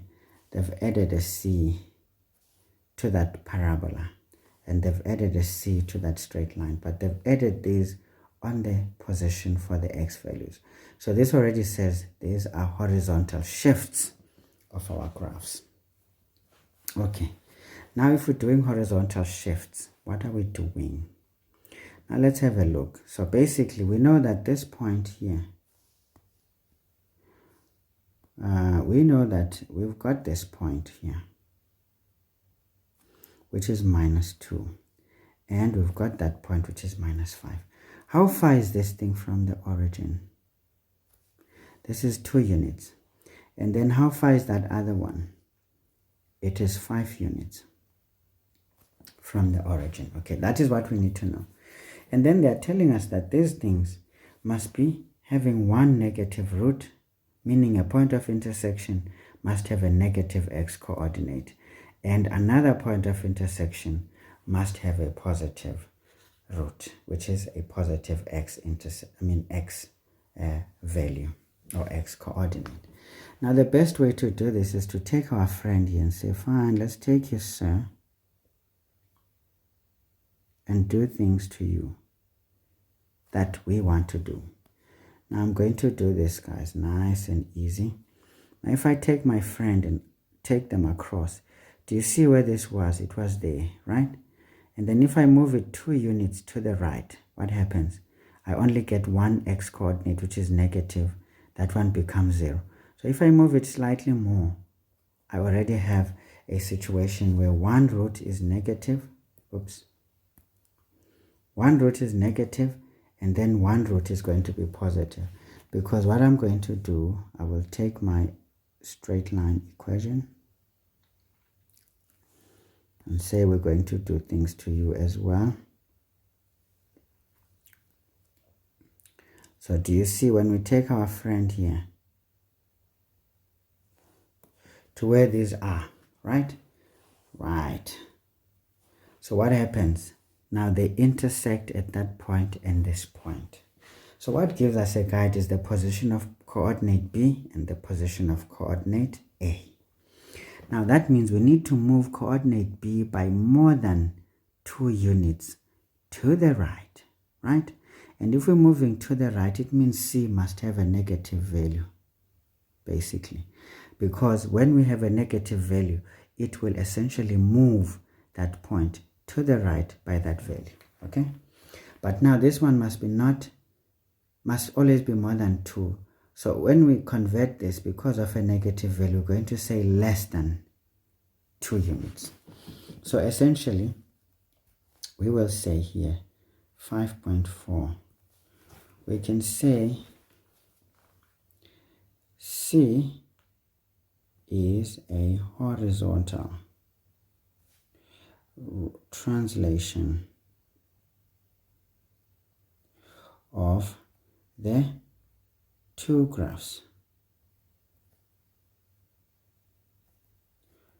to the right, such that x must be less than -2 but be greater than -5, because if you take this graph further than 5 units, because if we move it from here to there, if we take it 5 units, we're only going to have one positive root. If we move it more than 5 units, we're going to have all positive roots. So as a result, it must not be something more than 5 units. And it must also be greater than 2 units. So meaning, if we're saying x must be less than -2 but greater than -5, if for example we said we're moving this by 4 units, it will suffice to kind of solve the problem. So guys, I don't know if it makes any sense, but usually this format gives you a mark, or you can say a mark for this and a mark for the top. But what matters is to know that this is a horizontal translation, and to which side? To the right. Okay, because if you know this is to the right, you'll know what is the sign of C, and from that sign you make adjustments according to the movements that you need, and you answer the question. Okay, let's quickly finish here. The maximum distance between F and G in the interval. Remember, they're telling us about a maximum. Now this is grade 12, because when you talk of maxima and minima, we're talking about calculus. So you're going to have to apply calculus here. F and G between the interval x, a, and b. So we're back to the original here. So basically, we're talking about this region right here, the original position. Okay, the yellow part. All right. Is k. So that maximum distance is what? Is k. Now it says if h of x is equal to g of x plus k, determine the equation of h in the form bada. And you can see here it's a bit of a war. Okay, so now let's start the attack quickly. So 5.5, what we're going to say, we'll say fine, we want the maximum distance, but do you see between a and b, the parabola is above the straight line graph. So we know that fine, we know that k is basically f of x minus g of x. That's what we can see on the graph. So let's go on. What was f of x? Is minus x plus 3 all squared minus into x plus 5, right? So when there's signs, you be careful of how you do things. So this is minus x squared minus 6x. I made a mistake here, guys. Sorry. There was a plus 4 here. Minus into x plus 5. Okay, great. So this is minus 6x, and then minus 9 plus 4 minus x minus 5. So what we get is minus x squared minus 7x, and then here we're getting minus 10. And I don't know why I am suffering, but yeah, that is the story. Because I should have remembered this from here, because this is what happens when we took the difference of these two, right? But yeah, I kind of forgot, but it's fine. For 5 marks, we need to do something. And then now what do we say, guys? We're going to say, therefore, for k max,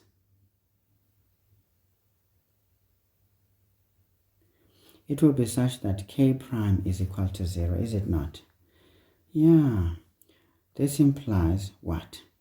That we've got minus 2x minus 7 is equal to 0, which would imply that our x is going to be minus 7 over 2. Okay, that is the x, and therefore K maximum is going to be minus into minus 7 over 2 squared minus 7 into minus 7 over 2 minus 10. So let's find the value of K. A time is just trying its best to really ridicule me. Why? Why is it trying to ridicule me? Minus 7 into minus 7 over 2 minus 10. So I'm getting a 9 over 4. Okay? So that's the value of K max. Ne?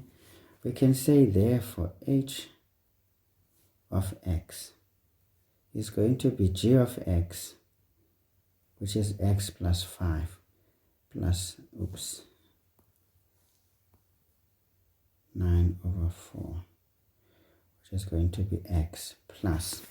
Now here we're going to multiply that there. That's going to be 20 plus 9, that is 29 over 4. Okay, that is it. That is it. Let me just double check before I start wasting a lot of effort. Yes. So guys, these are very easy questions. Anything that includes calculus should be a walk in the park for a grade 12 student. So what is important, guys, is actually getting the value of x and actually getting the value of that k, and then substituting into the correct stuff and the final answer. So we've got our 4 marks, and here you can really decide that you're getting a mark for that. It doesn't really matter, okay, because we need it. So this is how you can score those 5 marks. Otherwise, you can see they are scattered. Okay, let's get to the finances and try our best to move as quickly as possible. Question 5. Question 5 says, a company bought a photocopier for 150 Skodos on the 1st of July 2022. So be careful of dates sometimes, because you may need that to find the period.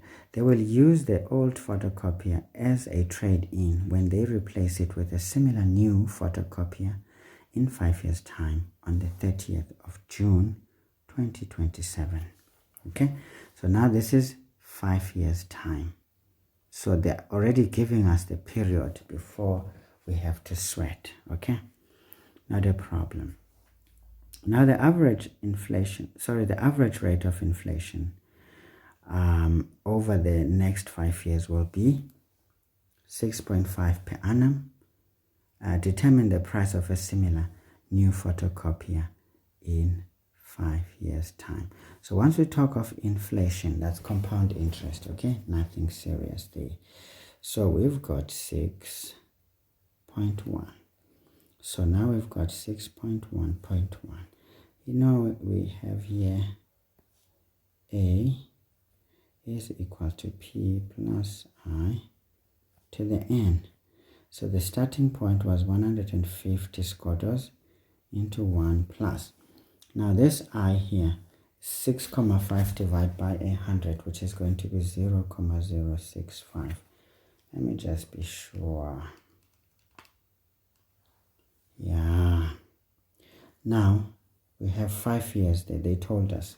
So we don't want to stress. They told us the period is 5 years' time. So we're not going to be worrying about other things. 150,000 into 1 plus 0,065 to the 5. So this one, rounded off. Remember they said round off to 2 decimal places if needs be. Now that we're at the answer, we know that this is going to be 205,513 to 2 decimal places. Rands. Right. It rounds off to the nearest, essentially. So this is easy, guys. Substitution, answer, no questions about it. 6.1.2 says calculate the trade-in value of the old photocopier after 5 years, again for the same period, if it depreciates at 9% per annum on a straight line method. Again, you see, pay attention to all information that you're given, because that already says we're doing a simple depreciation here. Anyway, we're going to say A is equal to P into 1 minus IN, is it not? Let's just double check. Sometimes I forget this formula. Where is it? They say NI. They say NI, whatever, man. Okay, maybe let's try to adhere to things before we get into trouble. So NI. Okay, that's it. That's it. So we've got 150,000 that we started with into 1 minus. Now this is the number of years, which is 5 into, let's see, 9% is basically 0.09. So this is 0.09. So let's get our chinks. 150,000 into 1 minus 0.09 into 5. So we're getting here 82,500 bucks. Okay, not a problem. Not a big deal. So again, an easy question here. Nothing really dangerous here. So let's see, what are we having? I'm trying to think now. Okay, just 2 marks. Okay, substitution and the answer, no problem. So 6.1.3 says, now the company set up a sinking fund. Once you hear that word, you know that you're dealing with present value calculations. Okay, to cover the replacement cost of the new photocopier. The funds earned interest at a rate of this one, 7.85% per annum compounded monthly. Now the company made its first monthly deposit on the 31st of July 2022, okay? And will continue to do so until the 31st of May. Now, do you see, this is a bit of a situation now. Now, this is 1 month prior to the new photocopier being bought. That means they want to buy it a month earlier so that, remember, when you want to buy something, you want to make sure you are ready at the time you want to buy it. So they want it to be a month ready, essentially. So they'll be paying until just a month before they buy a new photocopy machine. Now, how much should be deposited at the end of each month so that the company will be able to buy the new photocopier? Now we need a timeline, basically. We need a timeline. So essentially, how much money do we have to raise?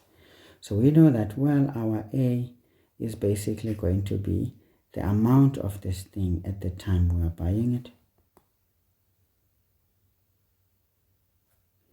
minus the amount that we'll already have paid, from using that old photocopier, which is going to be 82,500.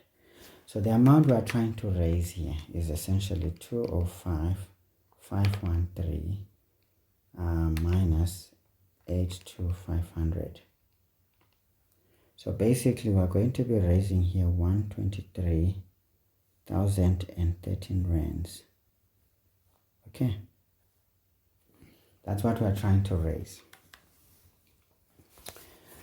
Now this sinking fund should be this amount, and then now we know we need a timeline, because without this tool, I know you guys don't take this tool seriously.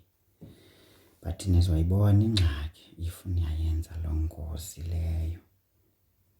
If you do things carelessly, they will horrify you. Now let's have a look, guys. We're going to start paying at our term 1, right? That is there. We'll make our first deposit on the 31st of July. So that is term 1. So we're making X rands. Okay?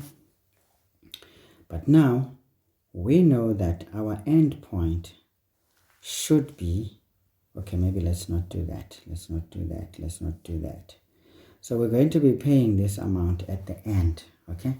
But now what is that? Now look at this, guys. We've got a situation here now where we have got end of July, August, September, October, November, December. That would be 6 months, okay?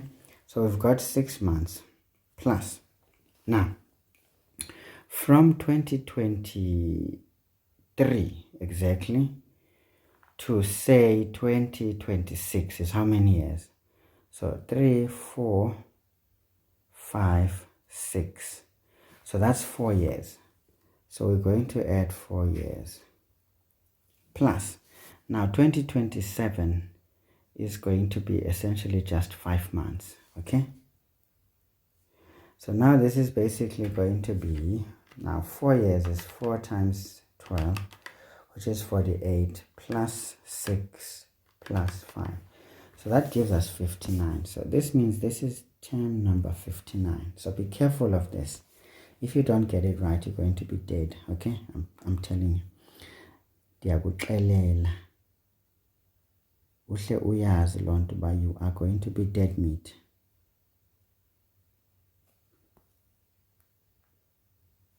Yanhlupha ke lento. Okay, we're doing this monthly. But notice something. We are going to drag this thing for another month to term 60. Yes, we're going to drag it for another month, which is just going to be basically term 60. Because here we'll just be accumulating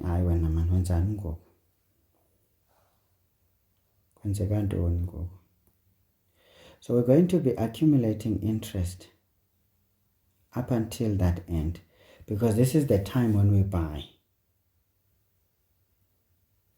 the machine. So we'll be buying the machine here. Okay, so which means whatever we have paid will accumulate interest for just 1 more month before we can buy.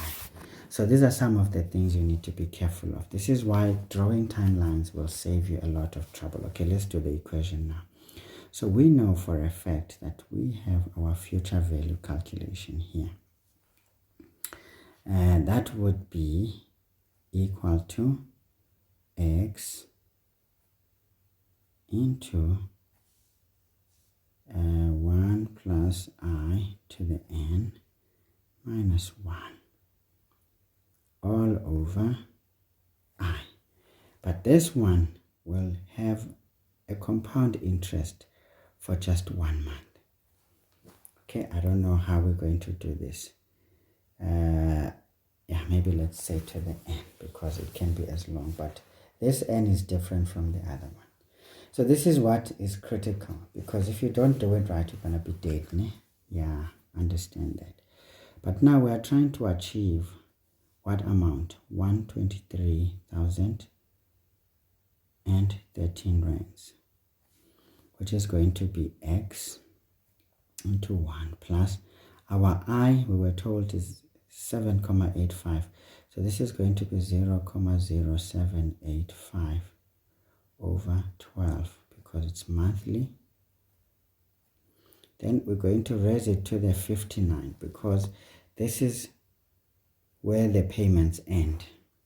Okay? Minus 1. All of that shenanigans. I don't know why I wrote there. I didn't want to spend longer than the next 2 hours without reaching calculus. Now it looks like I've got to be a bit behind my time, but anyway, we are doing great. So this implies that we've got our 123,013 rands equals this thing we're trying to pay here, 1 plus 0,0785 all over 12 to the 59. Okay, so that's where the payments end, minus 1. All of that shenanigan there over 0,0785 over 12. And then all of this accumulates interest for just 1 plus 0,0785 divided by 12. Okay, now this is just for 1 month. So that was just 1 month. So guys, this is how you work out these things. And then now you do your gymnastics here. This implies that our x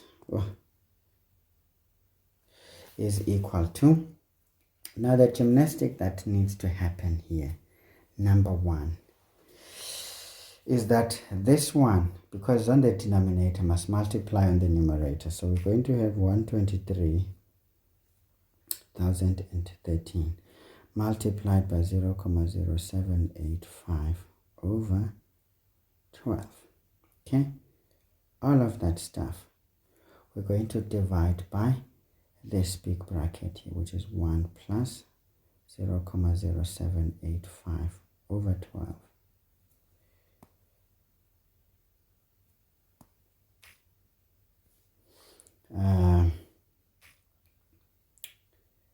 To the 59, okay, minus 1. Right, and then all of that shenanigan, remember this one will be divided, so it's going to multiply in the denominator. This is 1 plus 0,0785 over 12.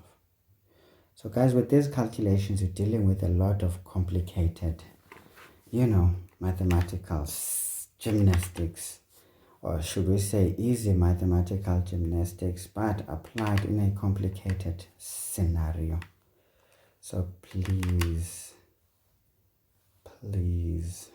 pay attention, folks. It is important. Okay, so we're dividing by 0.785. So again, here you need to be careful with your substitutions because they will betray you if you're not careful. Your substitutions will betray you. So please pay attention to what you're doing. Don't be in a hurry when you're doing financial math, because it is very simple. But it's a matter of saying, do you know how to do your work?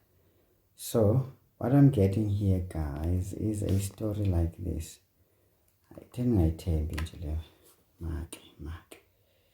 Mark, what happened? Let's start again. So we've got 205513 minus 82500. So this is 123 and 13, okay? Not a problem. So we're multiplying this one, 123,013 into 0,0785 over 12, okay? That divide by 1 plus 0,0785 over 12. So again, guys, here, take your time. Please, when you're doing this section, it's easy. It's easy marks even, but please do take your time when doing it, for it can betray you very quickly. It's easy to put down a wrong substitution here.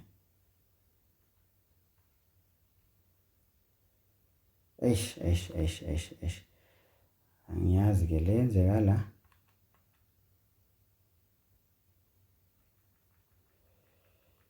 Oh my Lord.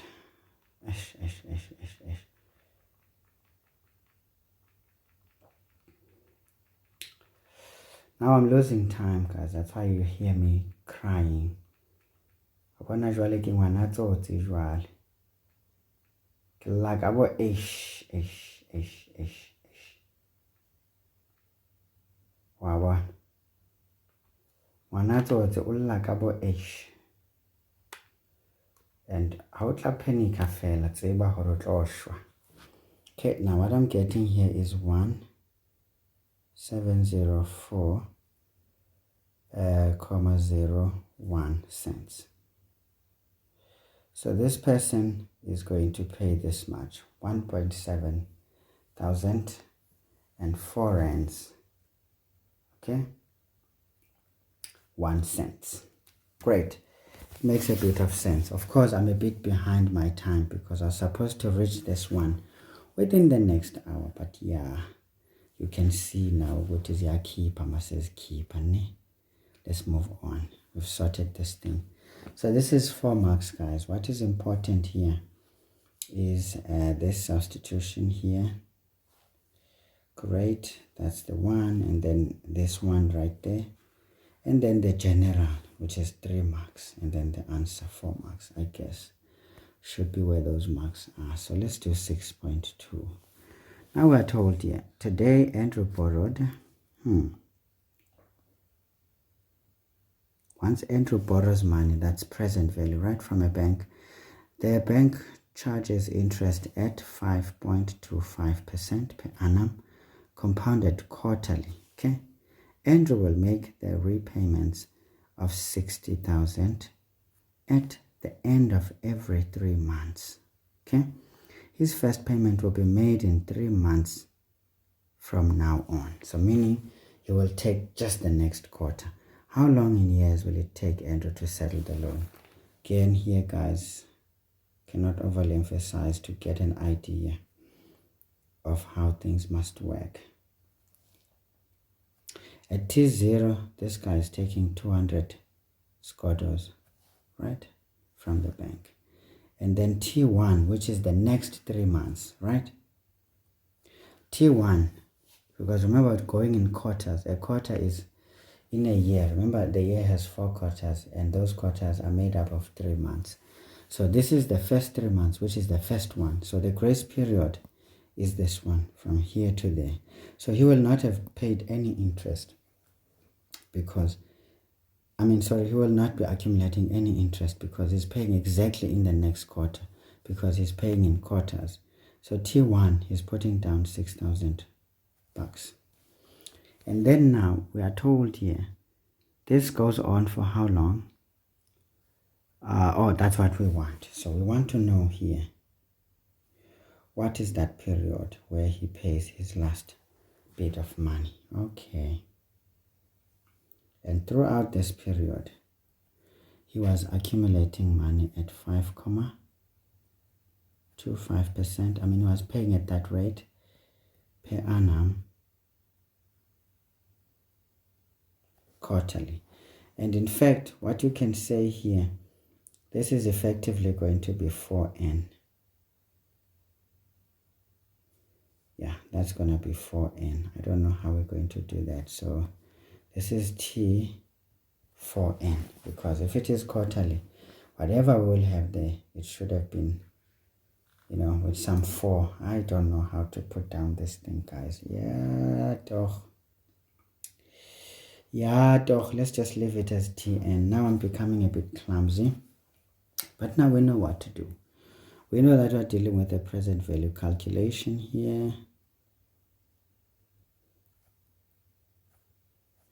So please, guys, know how to do these things without needing a second invitation. Because if you don't, then you'll be dead. So we're trying to get to 200 scodos here. 200 scodos into x into 1 minus. Now we've got 1 plus, this one is going to be 0.0525 over. Now we're going to say quarterly.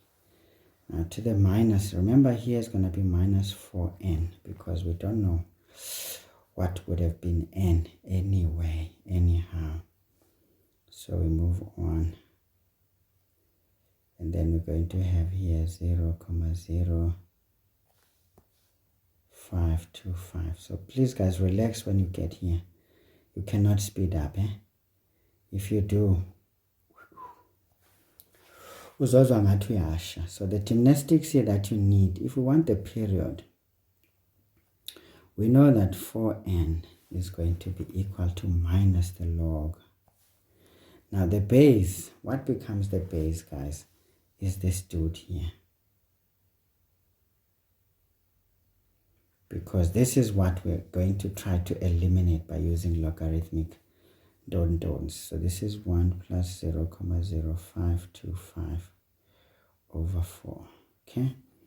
Now the number that we're taking the log of is essentially going to be 1 minus, now 200,000 into this denominator here, which is 0,0525 over 4. All of that shenanigan divided by the 6,000. So guys, if you're not comfortable with this gymnastic right here, you will be in trouble, because you will lose time trying to do a mathematical calculation. You cannot be doing this for the first time when you're doing the exam. In the exam, you're trying to save time. Simply doch.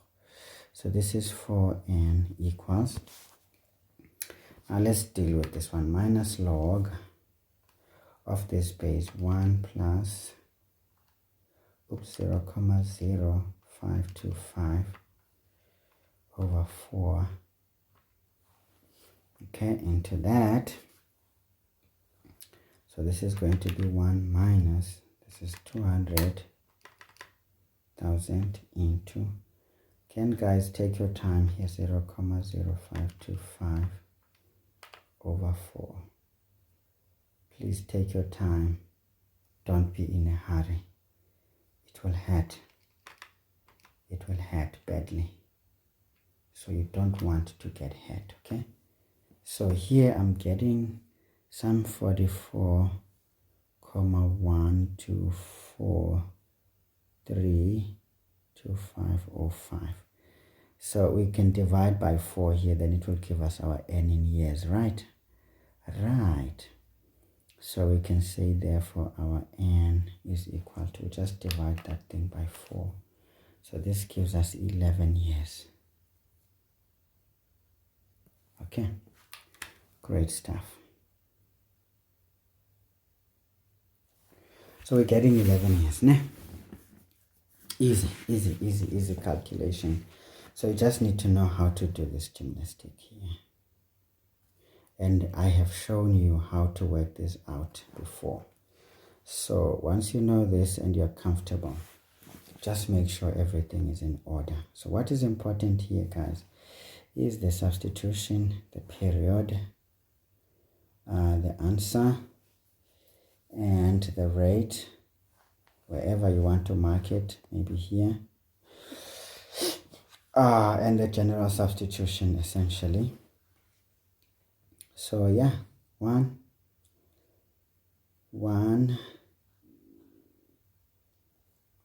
2, 3, 4, 5.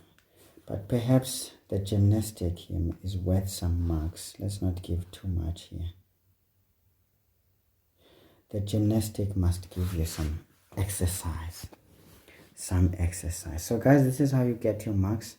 Financial maths, you need to slow down. Let me show you without a shadow of a doubt. Please slow down. Here it's easy to make stupid errors. So slow down, simply. Don't be in a hurry when you get to this section, because it's easy to botch it. It gets complicated with words. Okay, let's get to the next question. Question 7. Now this is the easiest. Calculus, you know, here you're just doing algebra all over again. So we got here f of x equals minus 2x cubed. You're lying. 2x squared minus 1. minus 1. Okay, now already here you know that by power rule here you're going to get minus 4x, so you already know the answer. But now you are told, please find the first derivative using Sir Isaac Newton's quotient. Okay,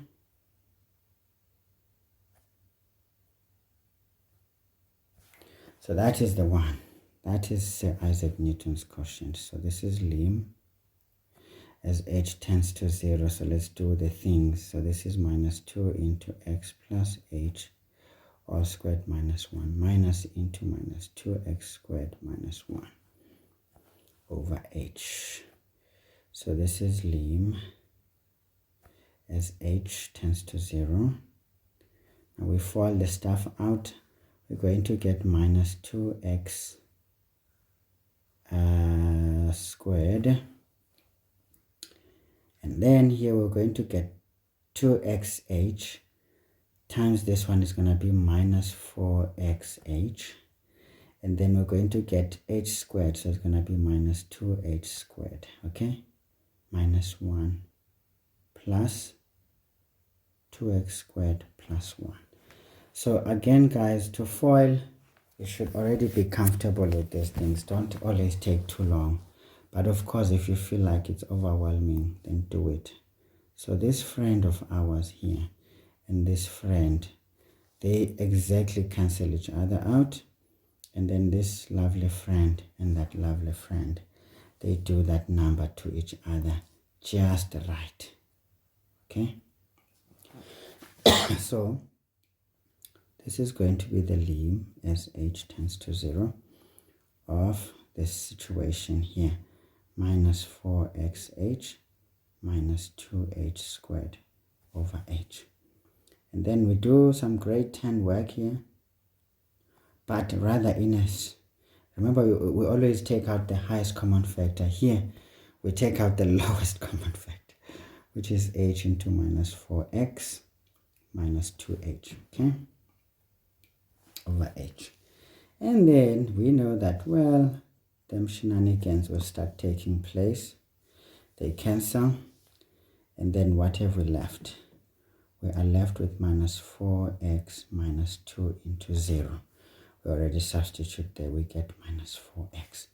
And that is the answer we were expecting, was it not? Yes, we're expecting that answer. So we are sorted. There's no point in showing where the marks come from on this one. It's pretty boring if you ask me. The next question says determine. So we've got 7.2.1. The first derivative, when we are given f of x is equal to minus 2x cubed plus 3x squared. This implies that the first derivative, we're going to use power rule here, is going to be minus 6x squared plus 3x. No, you're lying. You are lying, plus 6x, okay? So that should be the one. So you're getting a mark for those two. You move on. 7.2.2. What is the story there? Well, we are given y is equal to 2x plus 1 over the square root of 4x. Okay? Now we cannot work with this denominator like that, so we're getting 2x plus, we change this to the exponential stuff here. It's going to be 4x to the half. Is it not? But I think my writing is not the best at the moment, so let's not do that. So this is 2 plus 1 over, we're going to get here 4x to the half, right? Right. And then now when we move things to the numerator, it's going to be, okay, let's sort it out. It's going to be 2x plus, remember now the square root of 4 is a 2, so this is going to be 2x to the minus 1 over 2. Is it not? It is true like that. Now when it is like this, we can say therefore dy over dx is going to be 2, not plus but minus. So when you multiply by half there, what do we get?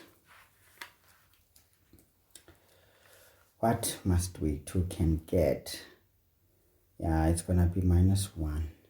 So it's going to be minus x to the minus 3 over 2, right? Again, my writing is not very impressive. Hey guys, I'm losing time and I should not, you know. Hate this thing when it happens. I hate this thing when it happens.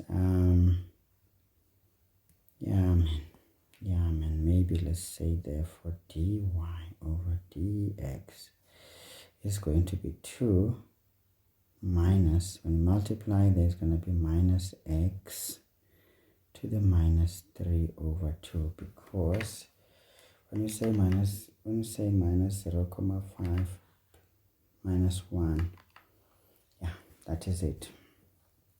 So you get a mark for this and for that. And essentially to get it to this stage is also important. And you're getting 4 marks. Wow. Why? I don't get it. I don't get it now. Where's the 4th mark of what? Maybe to take the square root of 4 to 2. Okay, not a problem.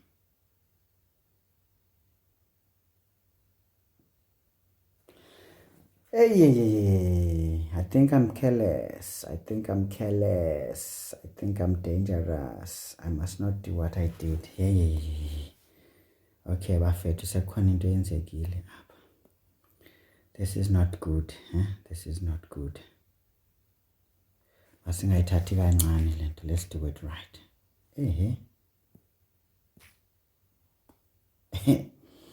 Let's not take it lightly. So this is 2x plus. Now, this is basically 1 over. Here we got 2, not 2, but 4x to the half, okay? Let's just simplify this thing. This is 2x plus 1 over. Now, square root of 4 is 2. This is x to the half, okay? Now, let's move on.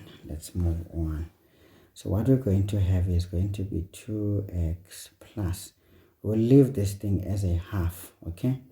So this is basically going to be x to the minus half over 2. Yeah, that's the correct way to do it, because we don't want to move that 2 to the numerator. And then we can say therefore dx dy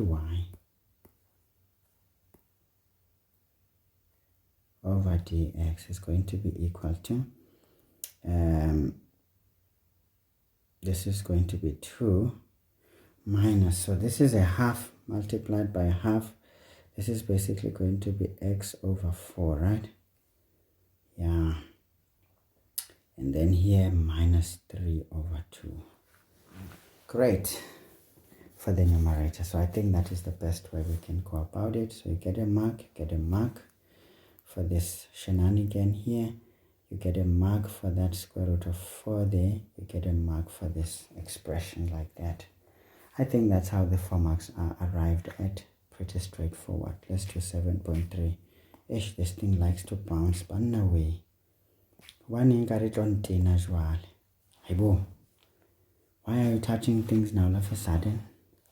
Are you trying to irritate me? Okay, guys, I'm wasting time, but I don't know why.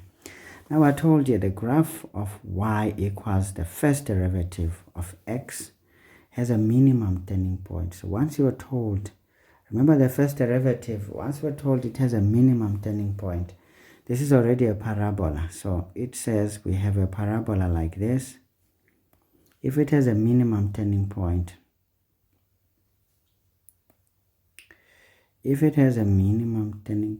I'm an ish.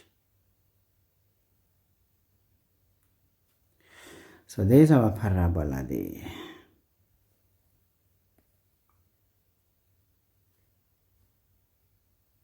Okay, so it has a minimum turning point. Minimum, it means the smallest, and it goes further. So this one we are told is 1 is to minus 3. Okay, not a problem. So this is a parabola because once we have a minimum turning point only, this is a parabola. And mind you, we're told this is the first derivative. So most likely we're dealing with a cubic expression or cubic function, right? Right. And then now what do we know? It means if this parabola is smiling, it means its a is greater than 0. And if this a is greater than 0, it already tells us that in the original function, we also have a cubic function where a is greater than 0. So the characteristics of a stays like that throughout. So this means that is the parabola, and I don't know why I'm repeating this. If a is greater than 0, it means our cubic function is stuff like this.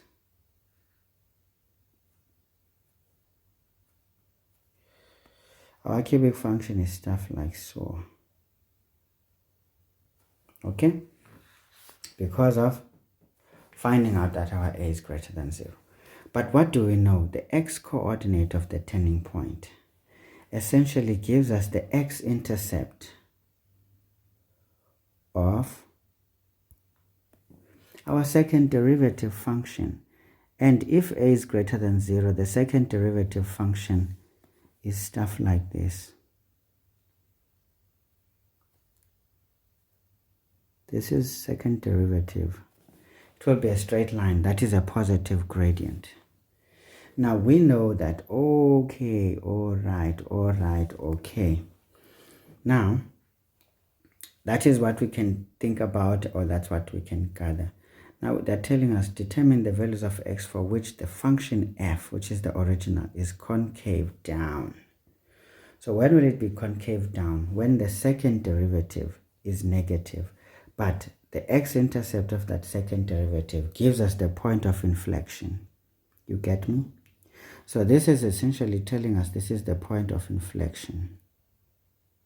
So now when a is greater than 0, at the point of inflection, we know that it will be concave down less than that value there. As you can see here, if we're saying that this is where our point of inflection is, you can see the concavity is down in that segment. So here, when they say determine, it's a matter of trying to understand. You can't just write an answer here, or you want to commit suicide, okay? So you can't commit suicide. You can say now, for f dash x to have a minimum turning point at, of course they've given it to us, it is such that a is greater than 0. That is the statement that you need to put down. Okay? A is greater than 0. Because that will not do that if the a was less than 0. So that is the most important function. Okay? This then implies what? That the second derivative function, it implies that f double prime of x, okay, f double prime of x is an increasing function, is an increasing function with an x-intercept that is 1 is to minus 3, no, 0. Okay? So, you're trying to gather your thoughts here, and you're trying to converse with the person who's marking your paper because you want to demonstrate that you know. Sometimes you can put a series of statements, sometimes you can draw a graph, because you could easily just take this graph there and plug it here and then make your determination. That's as simple as that. So, but now I just want to make you a bit more flexible so that you're not stiff. Okay, it's an increasing function with that x-intercept. And since we knew that a is greater than 0, we can say therefore f of x is concave down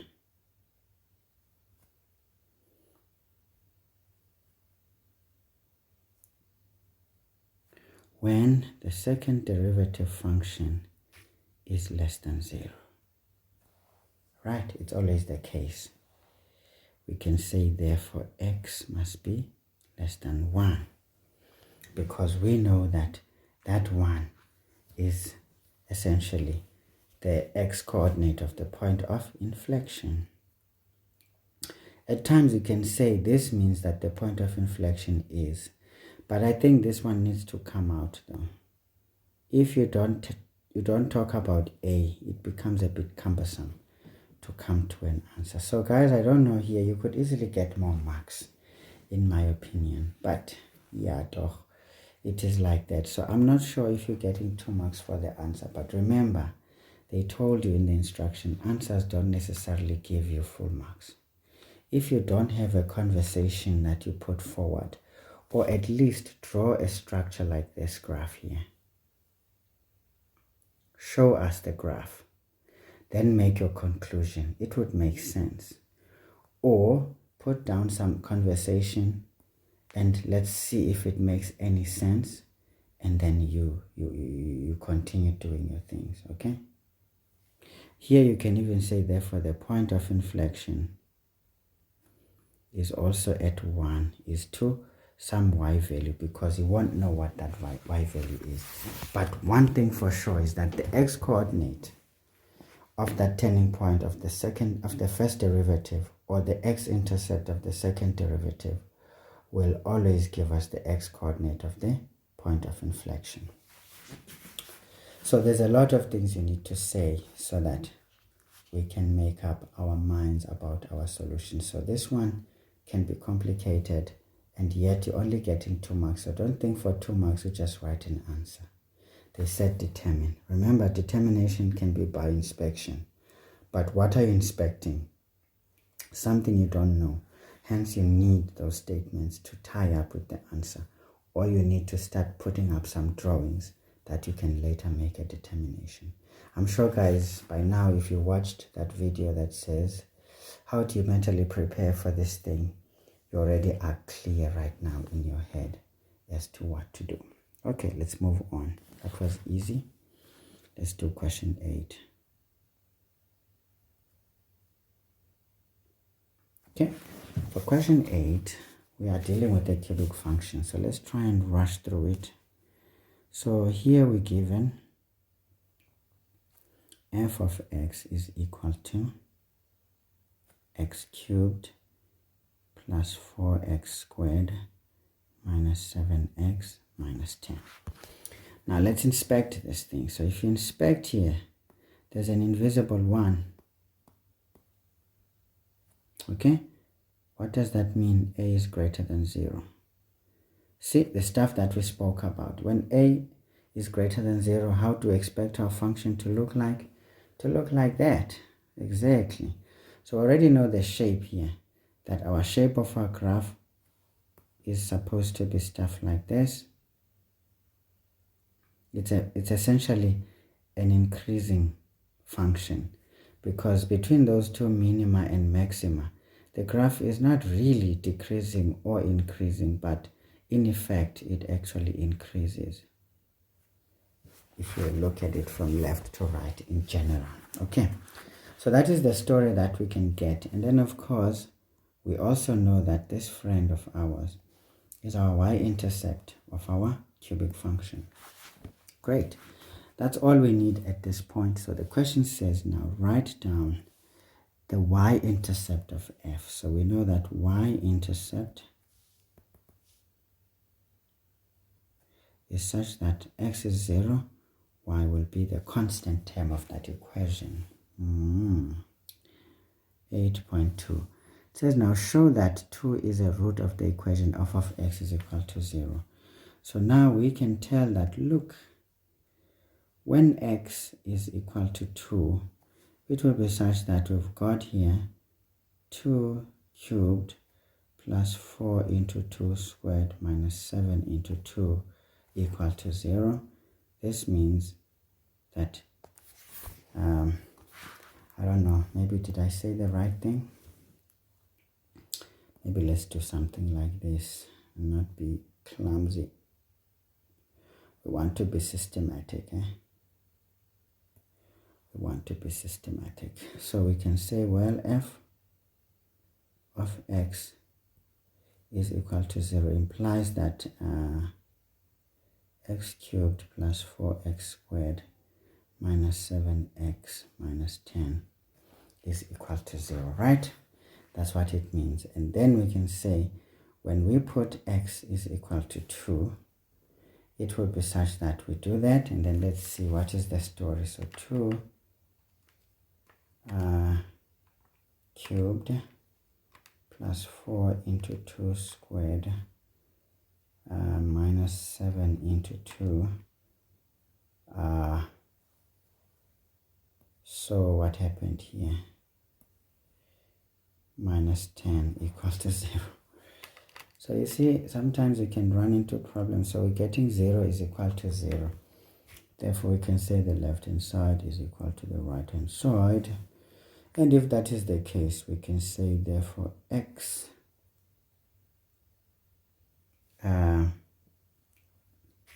equal to 2 is a root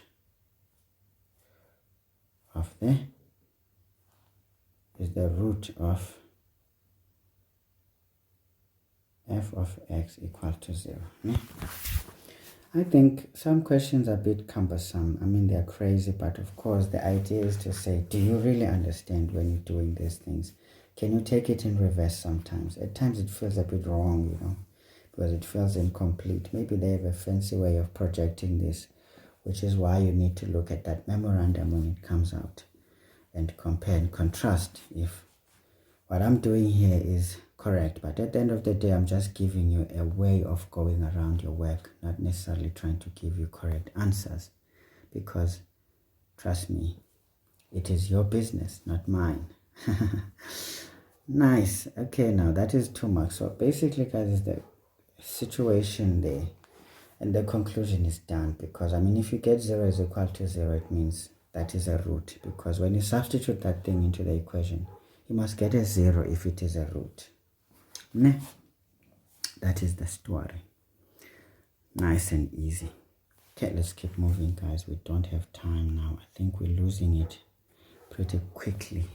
So the next question says, hence factorize completely. Now we're going to use factor theorem here. We can say, well, if x is equal to 2 is a root, it means we can say if x equal to 2 is a root of f of x equal to 0. This therefore says x minus 2 is a factor of f of x. You get me? That is what it means. So that in itself implies that our f of x is going to be equal to x minus 2 into, now we're going to do this by inspection. Now, okay, maybe let's start properly. Let's not be careless. So this is x cubed plus 4x squared minus 7x minus 10, was it? Yeah. So this is equal to x minus 2 into, now we're going to try and do by inspection. So we say, what must we multiply this with? This x with to get x cubed. It must be x squared. What must we multiply that minus 2 with to get a minus 10? It should be a plus 5, right? So once you do that, sometimes I just choose this one, the x term. It makes life easy. So you can choose this 4x squared, or you can choose the 7x to get the middle term. It's always easy that way. So now for me to get a minus 7x, when I already have a setup like this, we already know that x is going to multiply the 5. So I'm going to get a plus 5. So what must I multiply minus 2 with so that I can get a minus 7x as a result when I combine with that? So this essentially says I must have a plus 6x, right? Because if I say minus 2 times plus 6x, it gives me minus 12x. Minus 12x plus 5 will give me minus 7x. Now let's look. Do we get this term as well? Yeah, we do. Because this is going to be 6x squared minus 2x squared, which is 4x squared. So this is sorted. So we're factorizing completely. So we can still factorize the parabola. It's going to be x. This is going to be plus 5 plus 1. So that is sorted. We have factorized completely. Nice and easy. Nice and easy. So this is the end of our solution right there. Now the next question says, if it is further given that the coordinates of the turning points are approximately 0,7 and minus 12,6, as well as minus 3,4 and plus 20,8. Draw a sketch. Now remember, a sketch is not something that should be accurate, but it has to transmit the correct information as implied by the given characteristics. Now of f, and label the all x-intercepts and turning points. Okay, not a problem. So 8.4. So easily here, guys, you don't want to stress yourself because this gives you the x-intercepts and they're already giving us the turning point, so that we don't need to calculate now. We just need to draw. Okay, so I am just going to draw. Okay,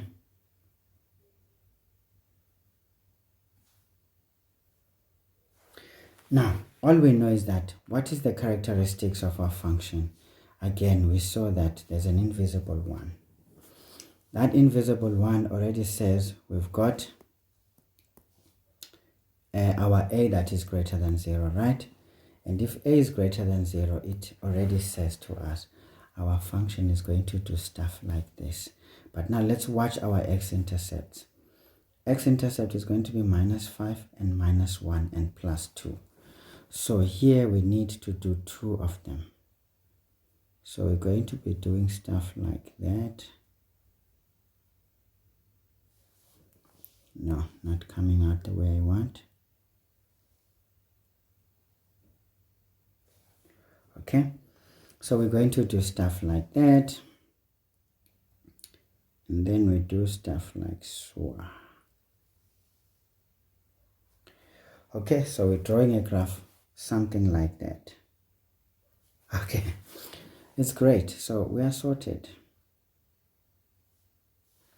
We are sorted. So what do they need from you and I? We needed to show the turning points. So you know how I do my turning points. I always like to do it this way, because I don't like to write coordinates.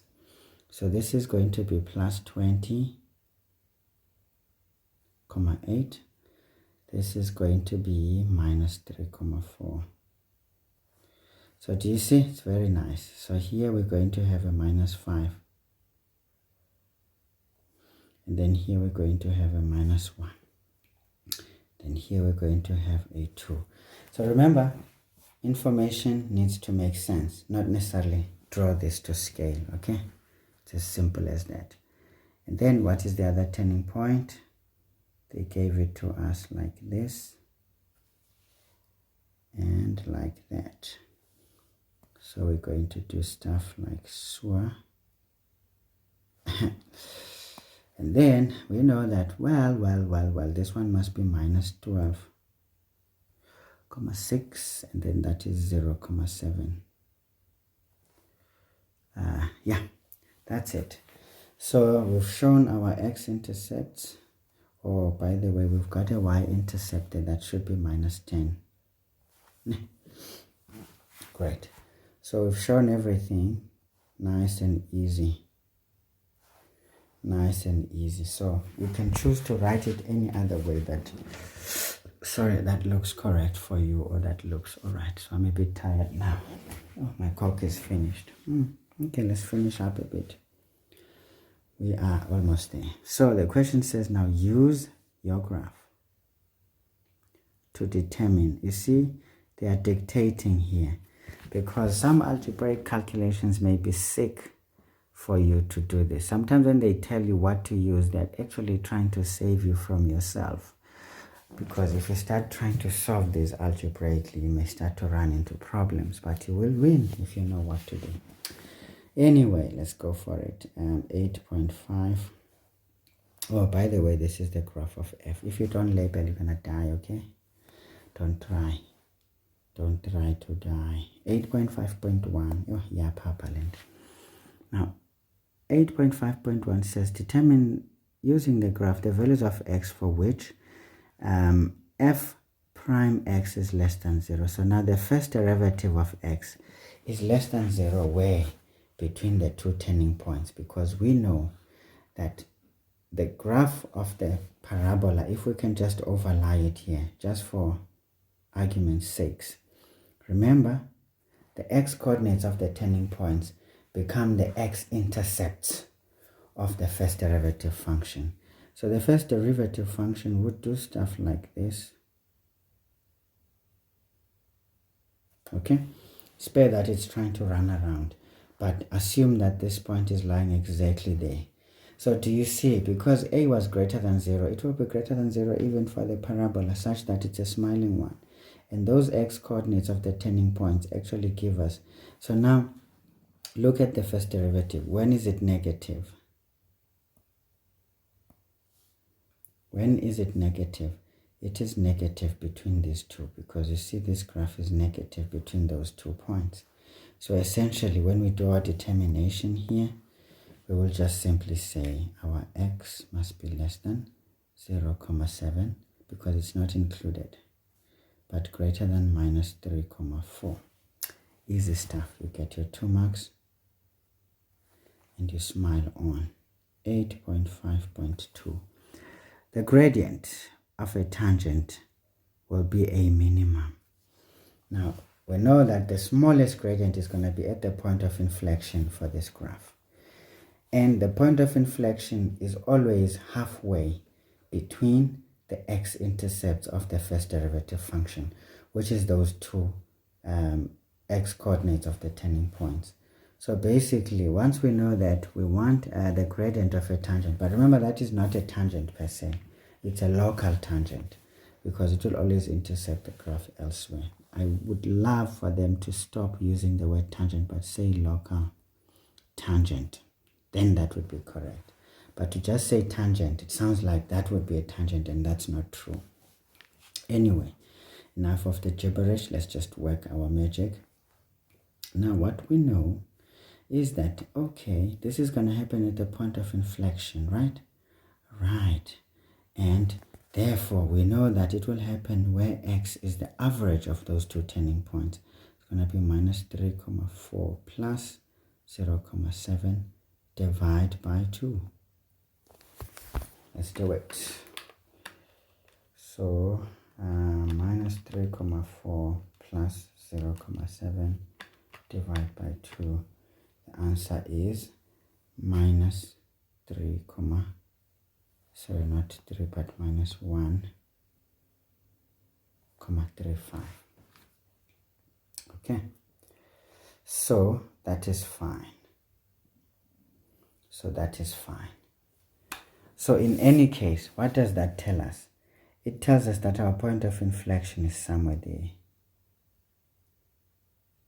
Okay, because minus 1,35 is a point before this x-intercept. So this is at that point, the concavity will be changing, or the gradient, the local tangent, not a true tangent, because do you see that line? If you were to produce that line, it would intercept our cubic function. So we don't want to say it is a tangent, but we want to say it's a local tangent. Okay, you can say L tangent. But anyway, guys, that is fine. Now I'm getting a bit too relaxed, and I'm losing time, and it's not cool. So here we're getting 2 marks.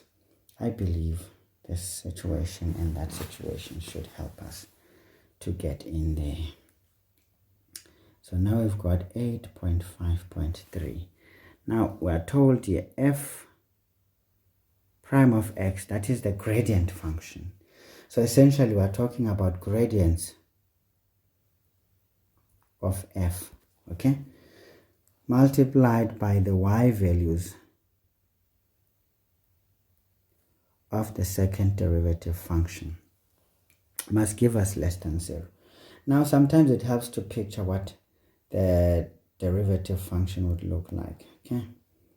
So I'm going to choose this color here, which is nice. But what do we know? The point of inflection, the x-coordinate of the point of inflection becomes the x-intercept of our of our second derivative function. Okay? So this one you have to do yourself so that you can work nicely, or else it's going to embarrass you. Ne? It will embarrass you. Now we want to know when we multiply the gradients of our normal function, because f prime is, of course, you can look at it as a graph that we drew right here. You can use that graph. It's easy because you're going to say y values of the first derivative function, because this is what this is. It's the first derivative. So you can look at that graph directly, or you can look at the normal graph. It's up to you how you want to see this. Okay, now let's look at it. Now that we drew it, we can look at any other way possible for. Let's just look at the gradients first. What do we notice? If you just draw a tangent, a local tangent there, it registers a positive gradient, is it not? This happens all the way until we get to 0, because here the local tangent will give us a 0 gradient. All right, because those are so-called stationary points. And then on this portion here, a local tangent gives us a negative gradient. And this happens until we get to this one, where we get 0. And then above that, if we just draw one little tangent there, it registers a positive gradient. Are we happy now? Then we can see where the gradients of this graph change and all that. But now we want to multiply that with the y values of the first derivative. Now the y values of the first derivative, before this point, that way, they are all negative. The y values are negative. Okay, because they are on the negative y-axis. And then from this point on, all the way that way, these y values are positive. Okay, so now that we have established what is going on, we can answer the question, because now we can tell that from negative infinity to that point, which is the stationary point, we've got minus 3 times, minus 3,4. And now we want these x values. So we can simply say, fine, that would be a positive gradient multiplied by negative y value. That becomes positive times negative, that's negative. That's a value less than 0. But right at the stationary point, we get a 0. So we can already see that our first answer is going to be x must be less than or equal to minus that 3,4. Right? Because as we go that way, we're getting it right. But then we have a problem past that point, because this one is negative until that minus 1,35 there, which is the x-coordinate of the point of inflection. So that means it's going to be a negative gradient multiplied by negative y value. That gives us a positive answer. So this says to us, this region is cancelled. It does not help us. So we cannot consider values coming between those 2 points, okay? But starting from this point on, we can see that, okay, all right, we've got a switch of things. We've got negative gradients of our of our cubic function, and positive y values of our second derivative function. And that combination gives us an answer that is less than 0, because plus times negative is minus. And this happens up until we get to this point, which is the x. What is this point? The stationary point, the minimum turning point. So again, our next answer is going to say, well, our x must be less than or equal to, because it will give us a product of 0 when the gradient is 0 there, of 0, 7, but greater than or equal to, because the 0 there is included, that x coordinate of the point of inflection, which is minus 1,35. Great. And then what happens past that interval? Everything is positive. So this already says this portion here of this work, it says that portion is not included, because positive gradient multiplied by positive y values will give us a positive answer. So I hope you guys understood.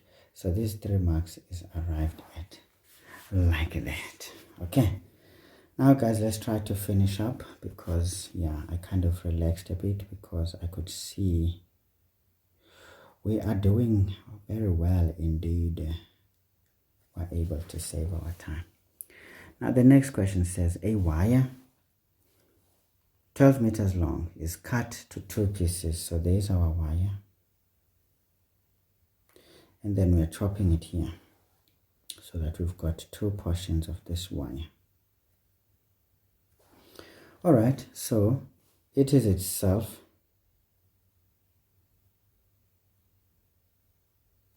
12 meters long. And then we're cutting it into 2 pieces. One part is bent to form an equilateral triangle. So let's just take this one is the one that did the things that they are speaking about. So there's our equilateral triangle. Equilateral triangle has all 3 sides that are equal, and the angles are all 60 degrees. Please know this. This is something you need to know. You don't need to be invited. And then it says another forms a square. Okay, so a square is a 4-sided figure that has all the 4 sides that are equal, and the angles or the corner angles are all 90 degrees. Okay, that's what we know. Okay, that is it that we've got. All right, okay, all right. So the next question says now, a side of the triangle has a length of 2x meters. So this tells us that this side here, for example, this is 2x. If that's the case, now if you unfold this thing, it's going to be 2x plus 2x plus 2x. So this tells us that this portion is 6x. If that portion is 6x, this one should be 12 minus 6x.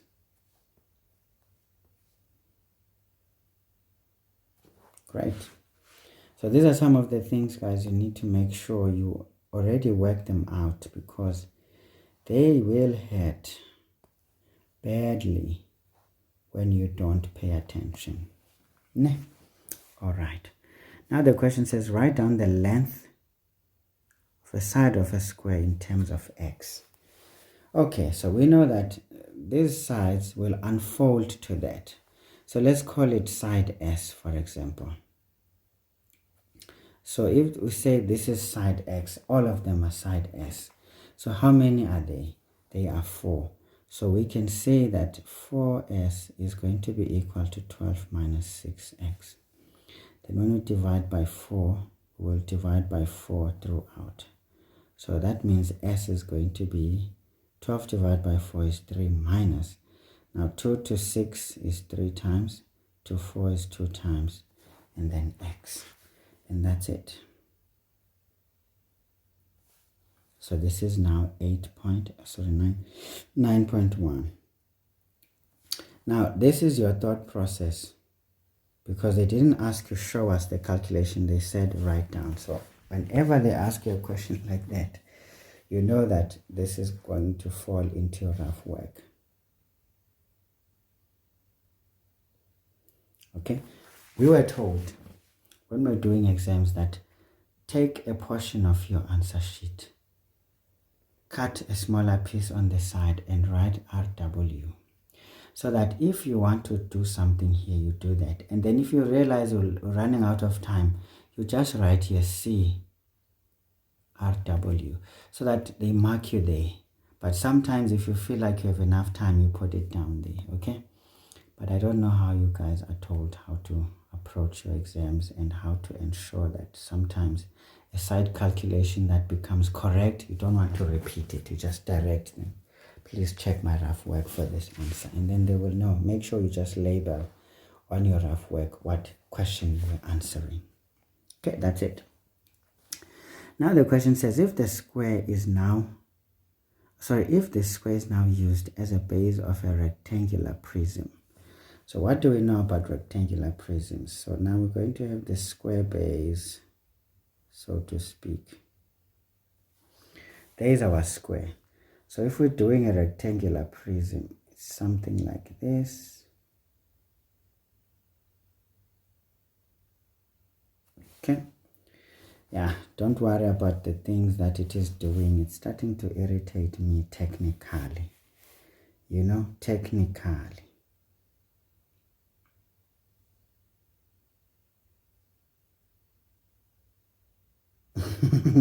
You're heavily about worse, my daughter.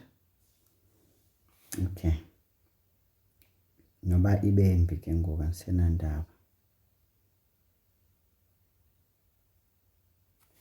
Okay, it's something like that. Give off words.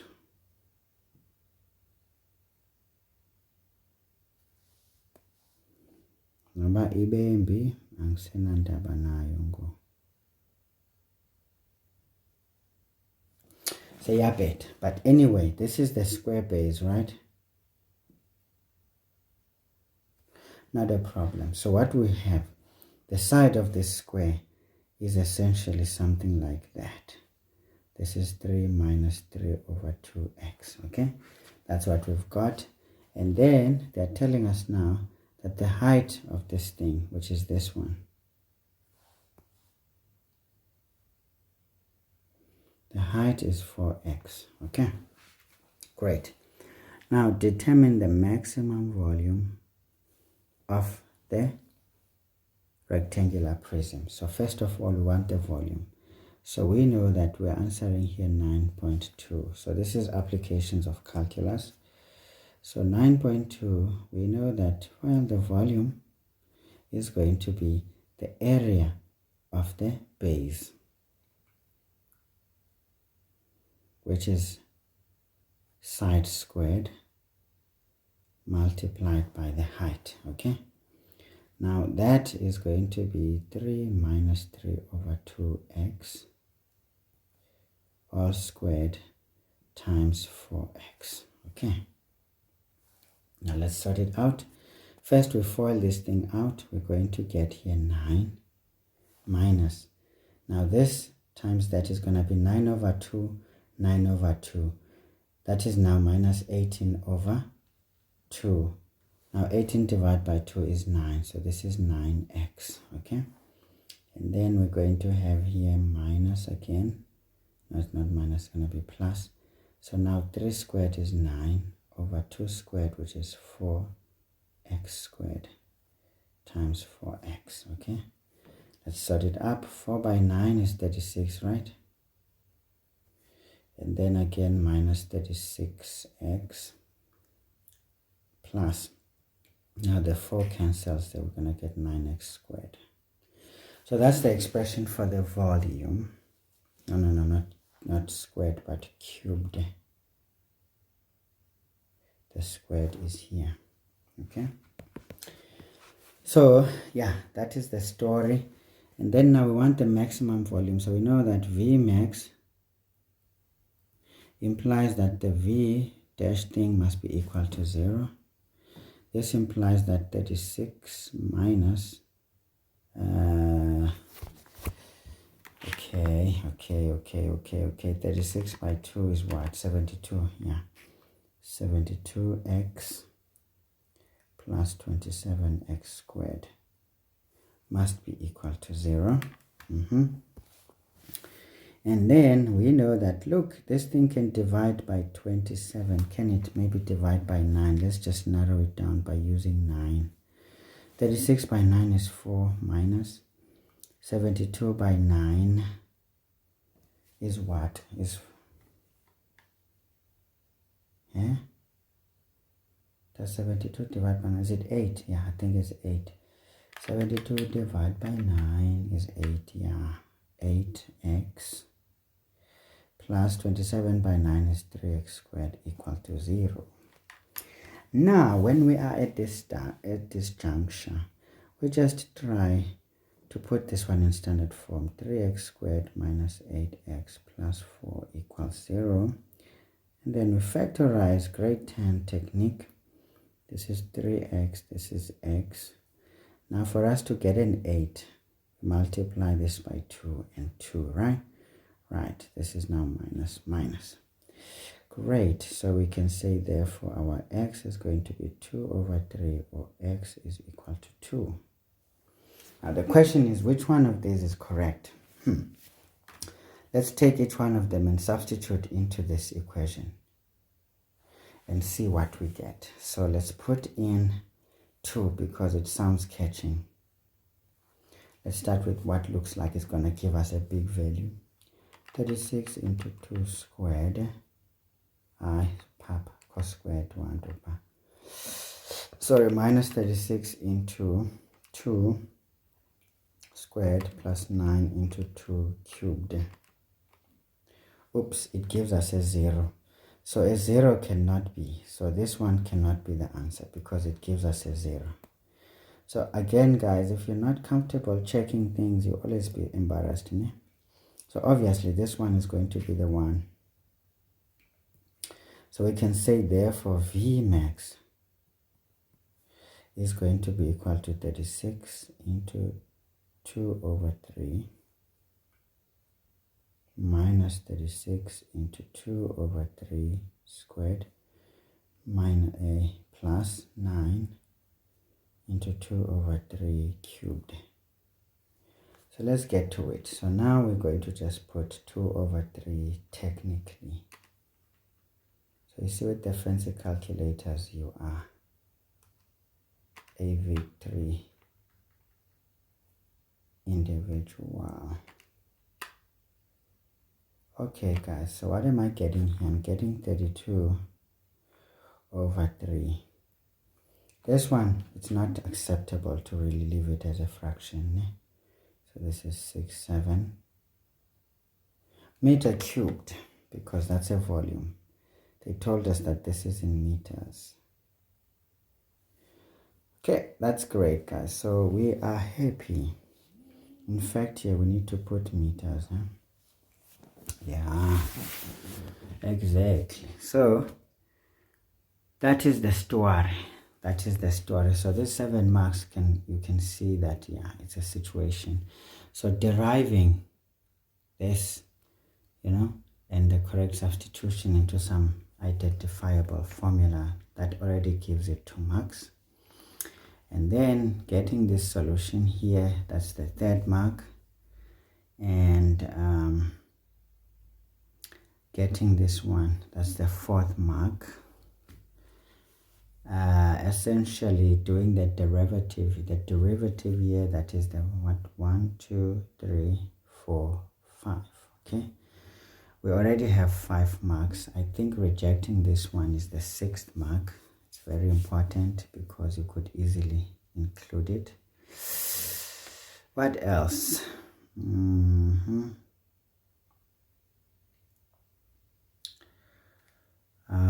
I'm trying to think now. Where is the other mark? Anyway, guys, probably. But you can't get for substitution more than once in a single calculation, so it doesn't sound right to me. Maybe let's just say 2 marks for the answer. They're giving you a bonus. Alright guys, let's finish up now. Here comes the pain. This is your Brock Lesnar. Okay? You are entering Suplex City. Guys.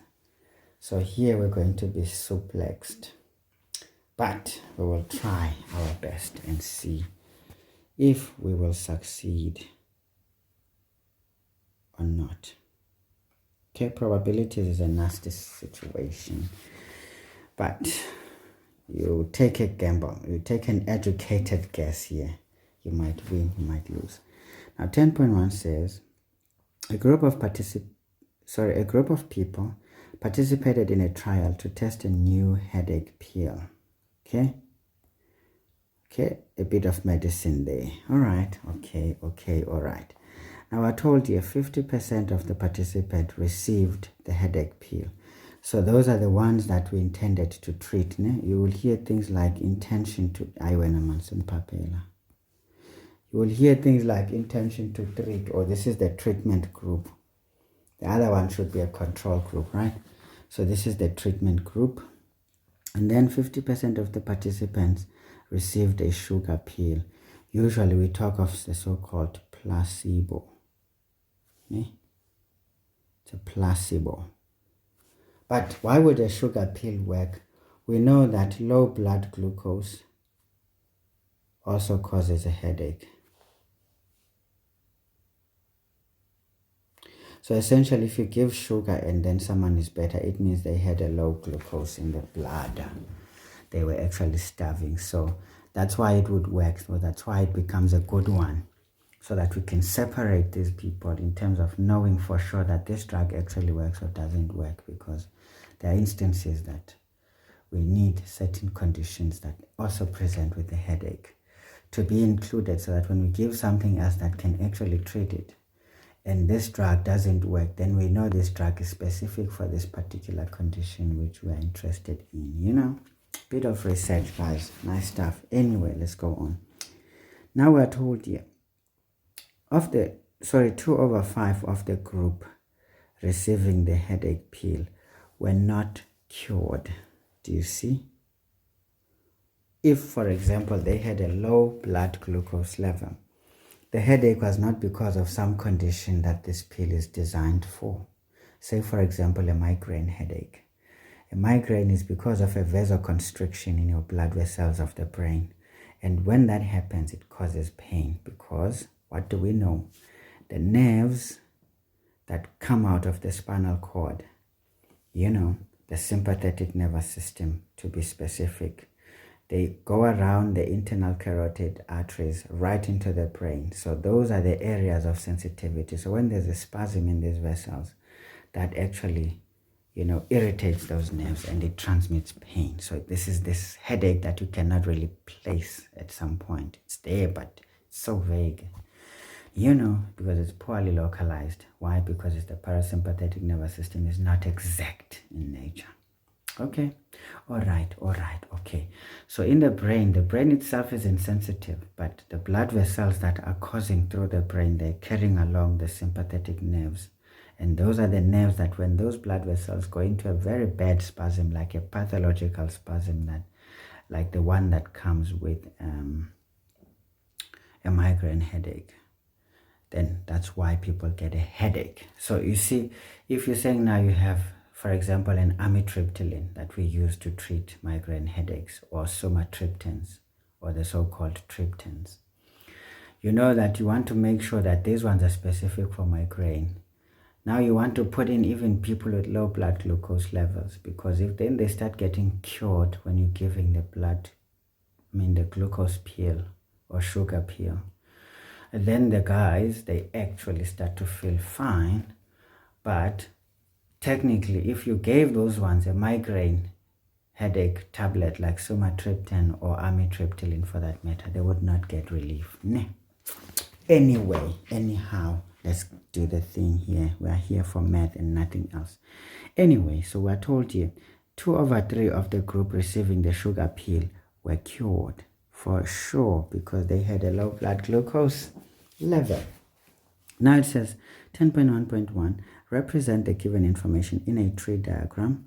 Indicate on your diagram the probability associated with each branch as well as the outcomes. Nice and easy. So do you see here the tools that we spoke about in that video are coming out to haunt you? So already you know what to do, guys. So I'm sure you're like smiling when you're getting this question. So fine. We were told 50%. 50% we can represent it as a half because we already have fractions here. So we don't want to work with silly things there. So we already have fractions. So let's just simply keep it a half. That's 50%. Now we can just say they got the headache pill. So we're just going to say the H pill. Ne? And we are told now that the people who got the pill, 2/5 of them were not cured. So these guys, they got the pill and they were either cured or they got the pill and actually did not get the cure. So we're going to say C, whatever. Okay. Then we were also told that, okay, all right, there were people who just got a sugar pill instead. Now this sugar pill actually cured the headache for a percentage of the people, but obviously others will not be cured if others were cured. It won't cure everyone, is it not? Now let's hear the story. So we know that 50% got a sugar pill, so that's a half. Okay, that's fine. Now let's go to the headache pill. So 2/5 of the group receiving the headache pill were not cured. So this is 2/5 of them. Now what would be its complement? Because remember, these things have to add to 1, cure and not cure. So these are complements. So we're just going to say 1 minus. We're going to say 1 minus 2/5. So that gives us a 3/5. Okay, that's what we want. Okay, not a problem. And then we come back to this one. We're saying 3/10 of the group receiving the sugar pill were cured. So this is 3/10. So now cure versus not cure, those are complements of one another. So it's going to be 1 minus 3/10. That gives us a 7/10. So these are the probabilities that they wanted. But now we needed to do outcomes as well. So we want to do outcomes. So what would be the outcomes? It would be someone getting a headache pill and a cure. So what would be the probability? There's going to be, remember, up the branches we multiply the probability. So it's 0.5 times 3/5. So that gives us a 3/10. Okay, then others will actually get the headache pill and not be cured. So this is already a half multiplied by 2/5. I hope I did this correct. Sometimes it's easy to make a meal here. So this is 1/5. And then others are going to get a sugar pill and get a cure. So, oops. So 0.5 times 3/10. So this is now 3/20. And then others are going to get the sugar pill and actually not get a cure because they actually have migraines, these ones. So 0.5 times 7/10. So this is now 7/20. Okay, so that's what was required of us. So we've done it. So basically you're getting a mark for the outcomes as a whole. And then you're getting a mark for the first part, the probabilities, and then you're getting a mark for these little branches here, so to speak. So that's how you score your 3 marks and you move on. Determine the probability that a person chosen at random from the group will not be cured. So a not cure is this branch here. And it's this branch here. Because those ones are not getting cured. So we can just say now probability of not cure is going to be either the probability of S and C or the probability of H and that's C prime, right? Because that's the story. So let's see. Now the probability there was what? That was 7/20. Or is translated as a plus, and then that one was 1/5. So let's sort it out. Nice and easy. So you see, when you've done the outcomes, you simply cruise. You don't have to sweat. So we've got 7 over 10 over 20 plus 1 over 5.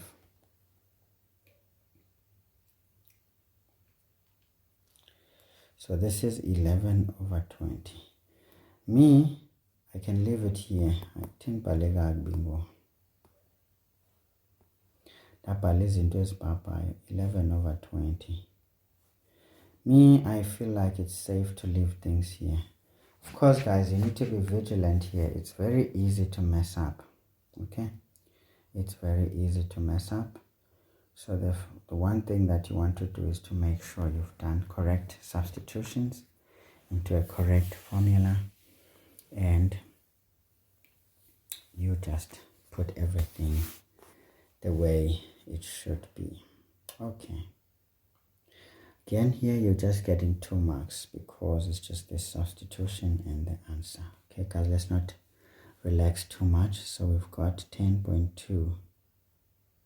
Okay, we're told 3 events. Once you see any events that are more than 2, you know that a tree diagram is not going to help very much.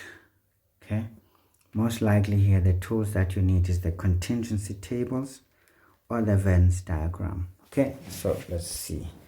Now we've got A, B, and C considered. So now we've got probability of A is 2 over 5, probability of B is 1 over 4, probability of A or B is 13 over 20. Now the question says, are events A and B mutually exclusive? When do we talk of mutual exclusivity? It's when P of A and B is equal to 0. Because it means these ones cannot occur together. It's either one or the other, but not both at the same time. Those are mutually exclusive events. So you see some of the rules that we need to mentally be prepared for come out nicely here. So now it says, support your answer with the necessary calculations. Obviously here we need to use our our addition rule. Okay, so we know that P of A or B is going to be P of A plus P of B minus P of A and B. Okay, now this implies we are told here that this is 13 over 20, which is equal to P of A was 2 over 5 plus P of B is 1 over 4 minus, this is what we want to find out. Okay, now the best thing to do here, we can say therefore P of A and B, we just transpose that, it becomes positive. It's going to be 2 over 5 plus 1 over 4 minus 13 over 20. Let's see what that is. So we've got 2 over 5 plus 1 over 4 minus 13 over 20. Oops, we're getting 0. We can say therefore events A and B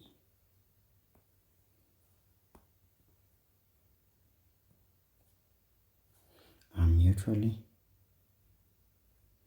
exclusive since PA and B is equal to 0.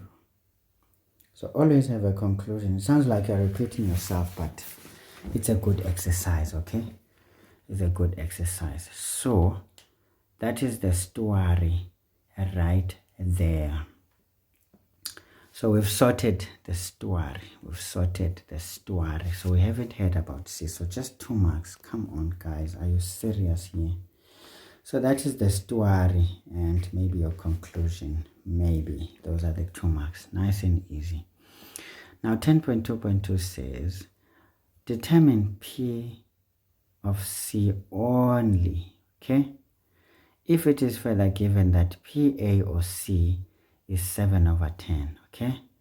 And then PA and C is 2 over 5, which is the same as that. And then that means 2 times the probability of B and C is equal to the probability of A and C. So 3 marks. Okay, all right, okay.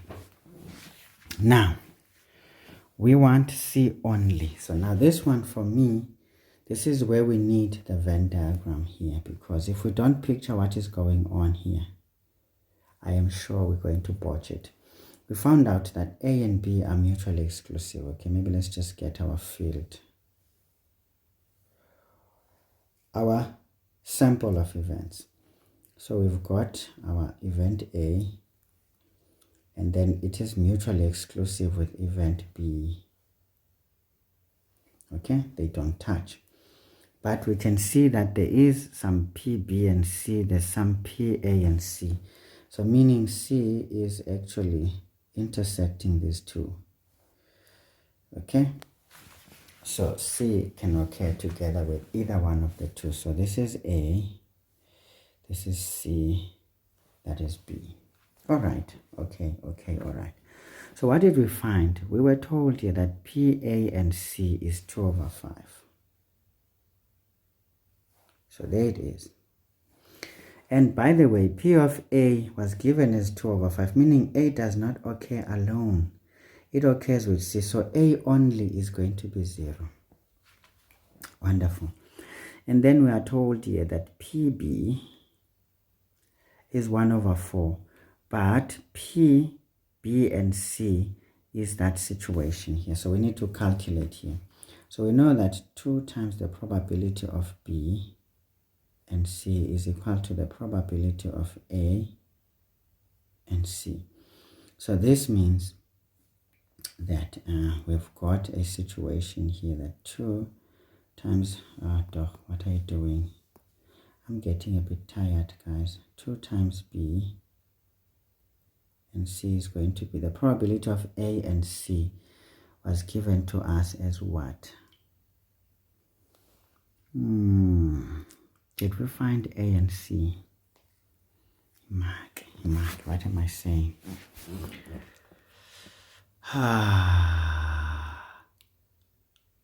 Oh yeah, we were told A and C is 2 over 5. Okay, so what does that mean? It means the probability of B and C is going to be that divided by 2. Okay, so we can just say 2 over 5 divided by 2 is 1 over 5. Okay, so we can find out that this is 1 over 5. Okay, this is great. Now, once we know that the probability of B is 1 over 4. So that would mean that 1 over 4 minus 1 over 5 should give us the probability of B only, which is 1 over 20. Yeah. Now we want to find out what would be the probability of C only. Okay, all right, okay. So we've got 2 options here to work things out here. We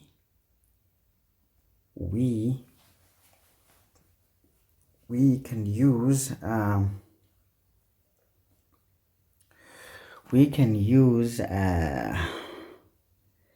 so let's just call it X.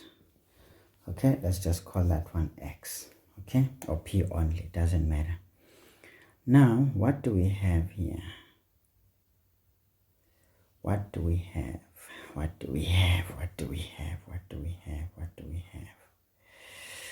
Okay, all right, okay. So now I'm thinking, guys, the best approach here would be use the addition rule between A and C here, you know? The addition rule between A and C is going to work. So we can just say P of A or C, right? It's going to work, our magic. It's going to be equal to P of A plus P of C minus P of A and C. So a lot of things need to come into account here. Be very careful. They said show diagrams. So this is part of solving this problem. As much as it is just 3 marks, guys, but yay, don't take things for granted. So this is 7 over 10 equals, we're told, 2 over 5 here, plus, now the probability of C here is going to be actually 2 over 5 plus X plus 1 over 5. Remember, everything under under C, everything under C needs to be considered, okay? And then here we're going to say minus the probability of A and C. We're told that it is 2 over 5 as well. So you see, this is great because these already cancel, nice and easy. And then now what do we have left? We can say therefore X is going to be equal to 7 over 10 minus 2 over 5 minus 1 over 5. Let's see, what do we get there? 7 over 10 minus 2 over 5 minus 1 over 5. So it gives us 1 over 10, okay?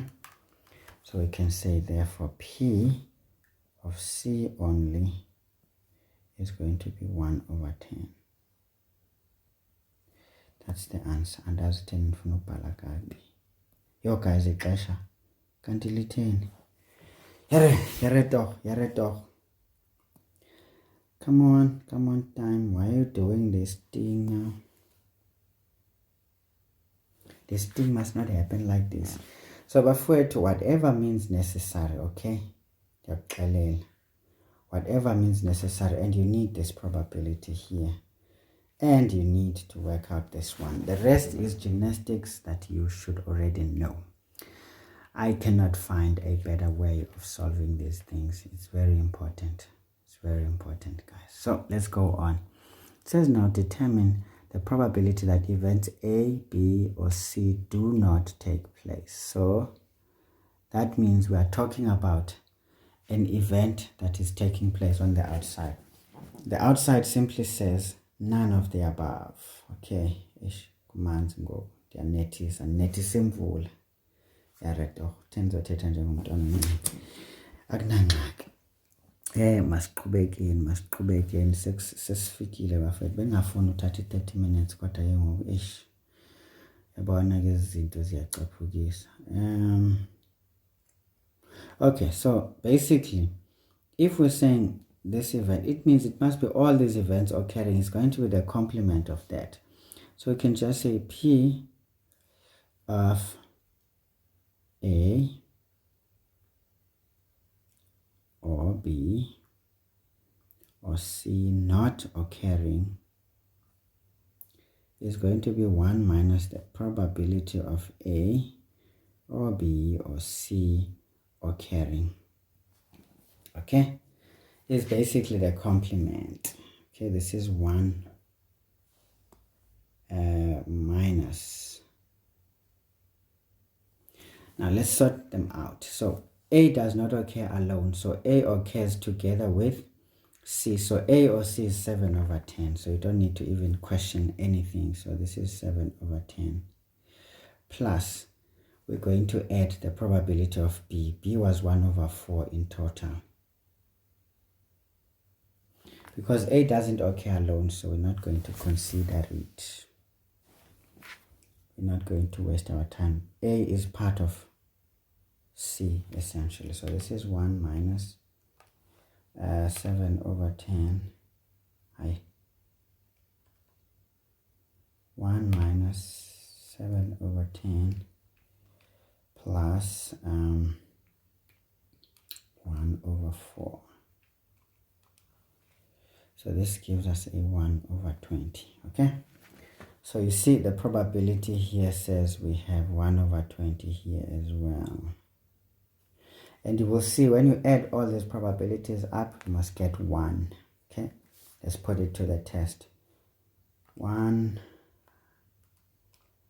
oops, over 20, which is that one outside, plus, plus b was 1 over 4, right? Plus c is basically a and c together, which is 7 over 10. That gives us 1, so that is good. It says we've got it right where we want it. Okay guys, our time is so very up, I cannot believe it. So for me, it's this story and that story. We use complementary events. So please guys, I stated what could work for you. Can you see, even though I was sweating, we got somewhere. So let's get 10.3 quickly sorted. Now we've got 7 friends, 4 boys and 3 girls. Okay, so we already have 1, 2, 3, 4. 1, 2, 3. So these are the boys, these are the G's. Okay, now they want to stand in a straight line next to each other, as in randomly, because when they say next to each other, it means in any order for that matter. Okay, now they're telling us in how many ways can the 3 girls stand next to each other. All right, so now we're meaning these little friends here, they must actually be a unit instead of being intervened or separated by the boys. Want these girls to be one girl after another girl and then the rest of them. Okay, that's easy. We're going to sort it out just right. So let's do it. 10.3.1. So essentially what we want here is to have here 1, 2, 3, 4, 5, 1, 2, 3, 4, 1, 2, 3. So we know that this is our fixation. So the girls are 3, so it's going to be 3, 2, 1. So this is 3 factorial. But this 3 factorial can be here, it can be there, it can be there, it can be there, it can also be there. Okay, because we can put these girls anywhere and separate them by 2 boys, all of the boys, or 3 of the boys and whatever. But now what about the boys? The boys are 4, so there's 4 for that spot, there's 3, there's 2, there's 1. And then we know here we're multiplying these things. So basically this is 4 factorial. So this means we've got here 4 factorial multiplied by that 3 factorial. But now how many times can this be put? This one can be put in 1, 2, 3, 4. Of course we want this one, we count it. So it's going to be 1, 2, 3, 4, 5. So we multiply that by 5. Okay. So let's see, we've got 4 factorial times 3 factorial times 5. So this is 720. 720 ways. Did they say how many ways? Yeah. Okay. So that is the story. That is the story. If we want to put the girls next to each other, this is how it can go. So this is first the probability of them standing together, which is that 3 factorial, because they can stand together next to each other in 3 factorial ways. But that thing as a unit can be here. It's 1, 2, 3, 4, 5. So that is this 5 right here.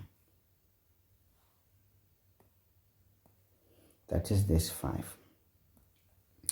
And then this 5 obviously is telling us about this factorial. So these 2 things are this unit that we're trying to deal with. And then the boys can be put in 4 factorial ways as well. So hence we're getting that 4 factorial times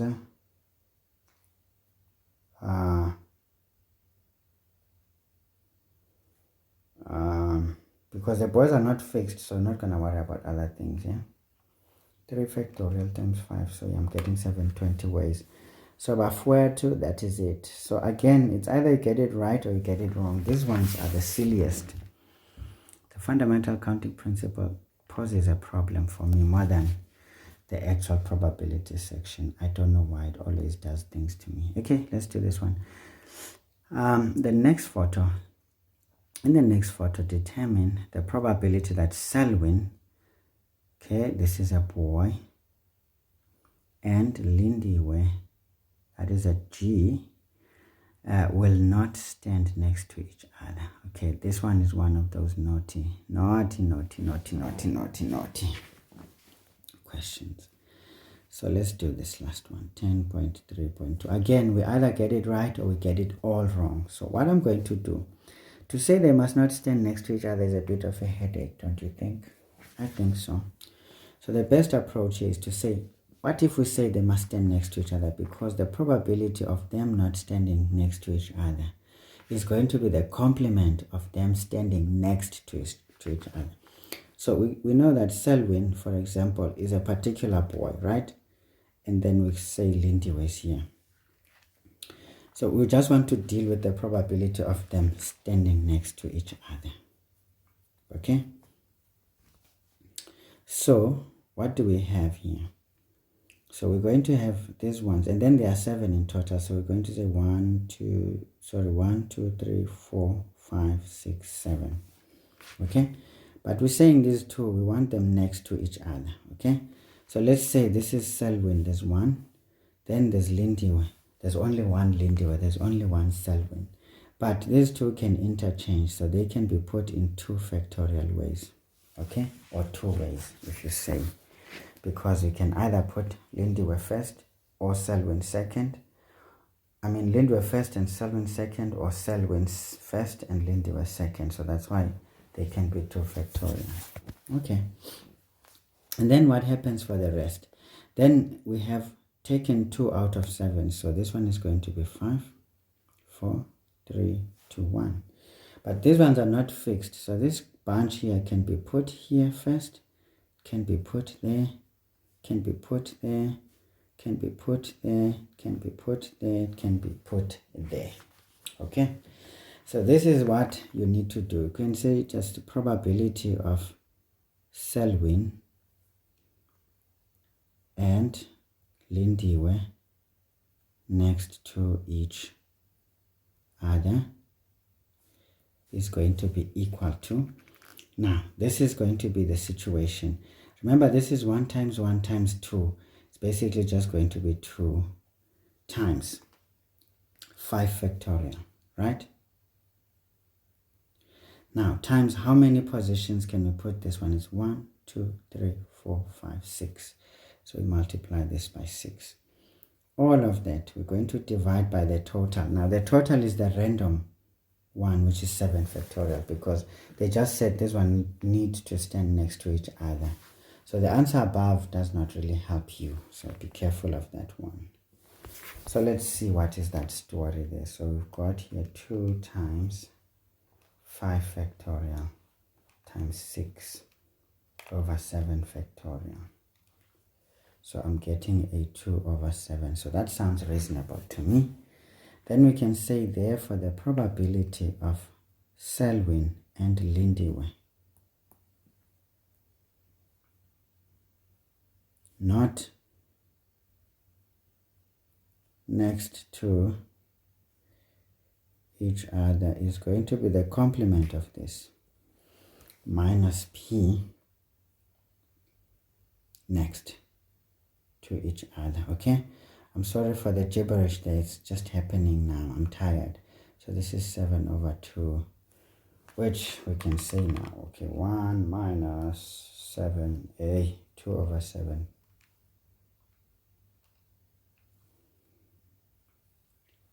is 5 over 7.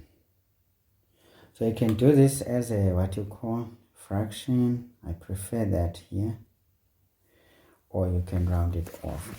So guys, these ones are the naughty type of questions. So for me, you would actually get 2 marks for this. This guy and that guy is 2 marks, and then the last one, 3 marks. Anyway guys, this is the end of my video. I hope you've enjoyed it. I know sometimes I talk more than I'm supposed to, so I say a lot of crazy things. Sometimes I say stupid things without noticing. So if you see them, please ignore those things. Don't worry too much about that. But focus on the plan, focus on the technique, focus on the approach, focus on the theory, focus on the, logic. When all of these things are put together, they create a beast out of you. So I hope you enjoyed the video, and I hope those who wrote this paper actually cruised through it, because it wasn't difficult at all, but perhaps a bit challenging. There were some areas where you could tell, yeah, if awuqaphelanga, yeah, uzawubetheka, uzawungqubeka emabondeni, uzothula amabota. But if you had the plan, you probably did very well, even if you did not finish the paper, because I can tell you, I'm taking 3 hours, 40 minutes, which is already too long. But again, I'm explaining a lot. So if I was writing the paper, I'd probably finish 20 minutes before I'm supposed to finish, okay? So I can use that time to double check certain things or revisit questions that I think I wasn't too sure. Otherwise, goodbye guys, I'll see you next time.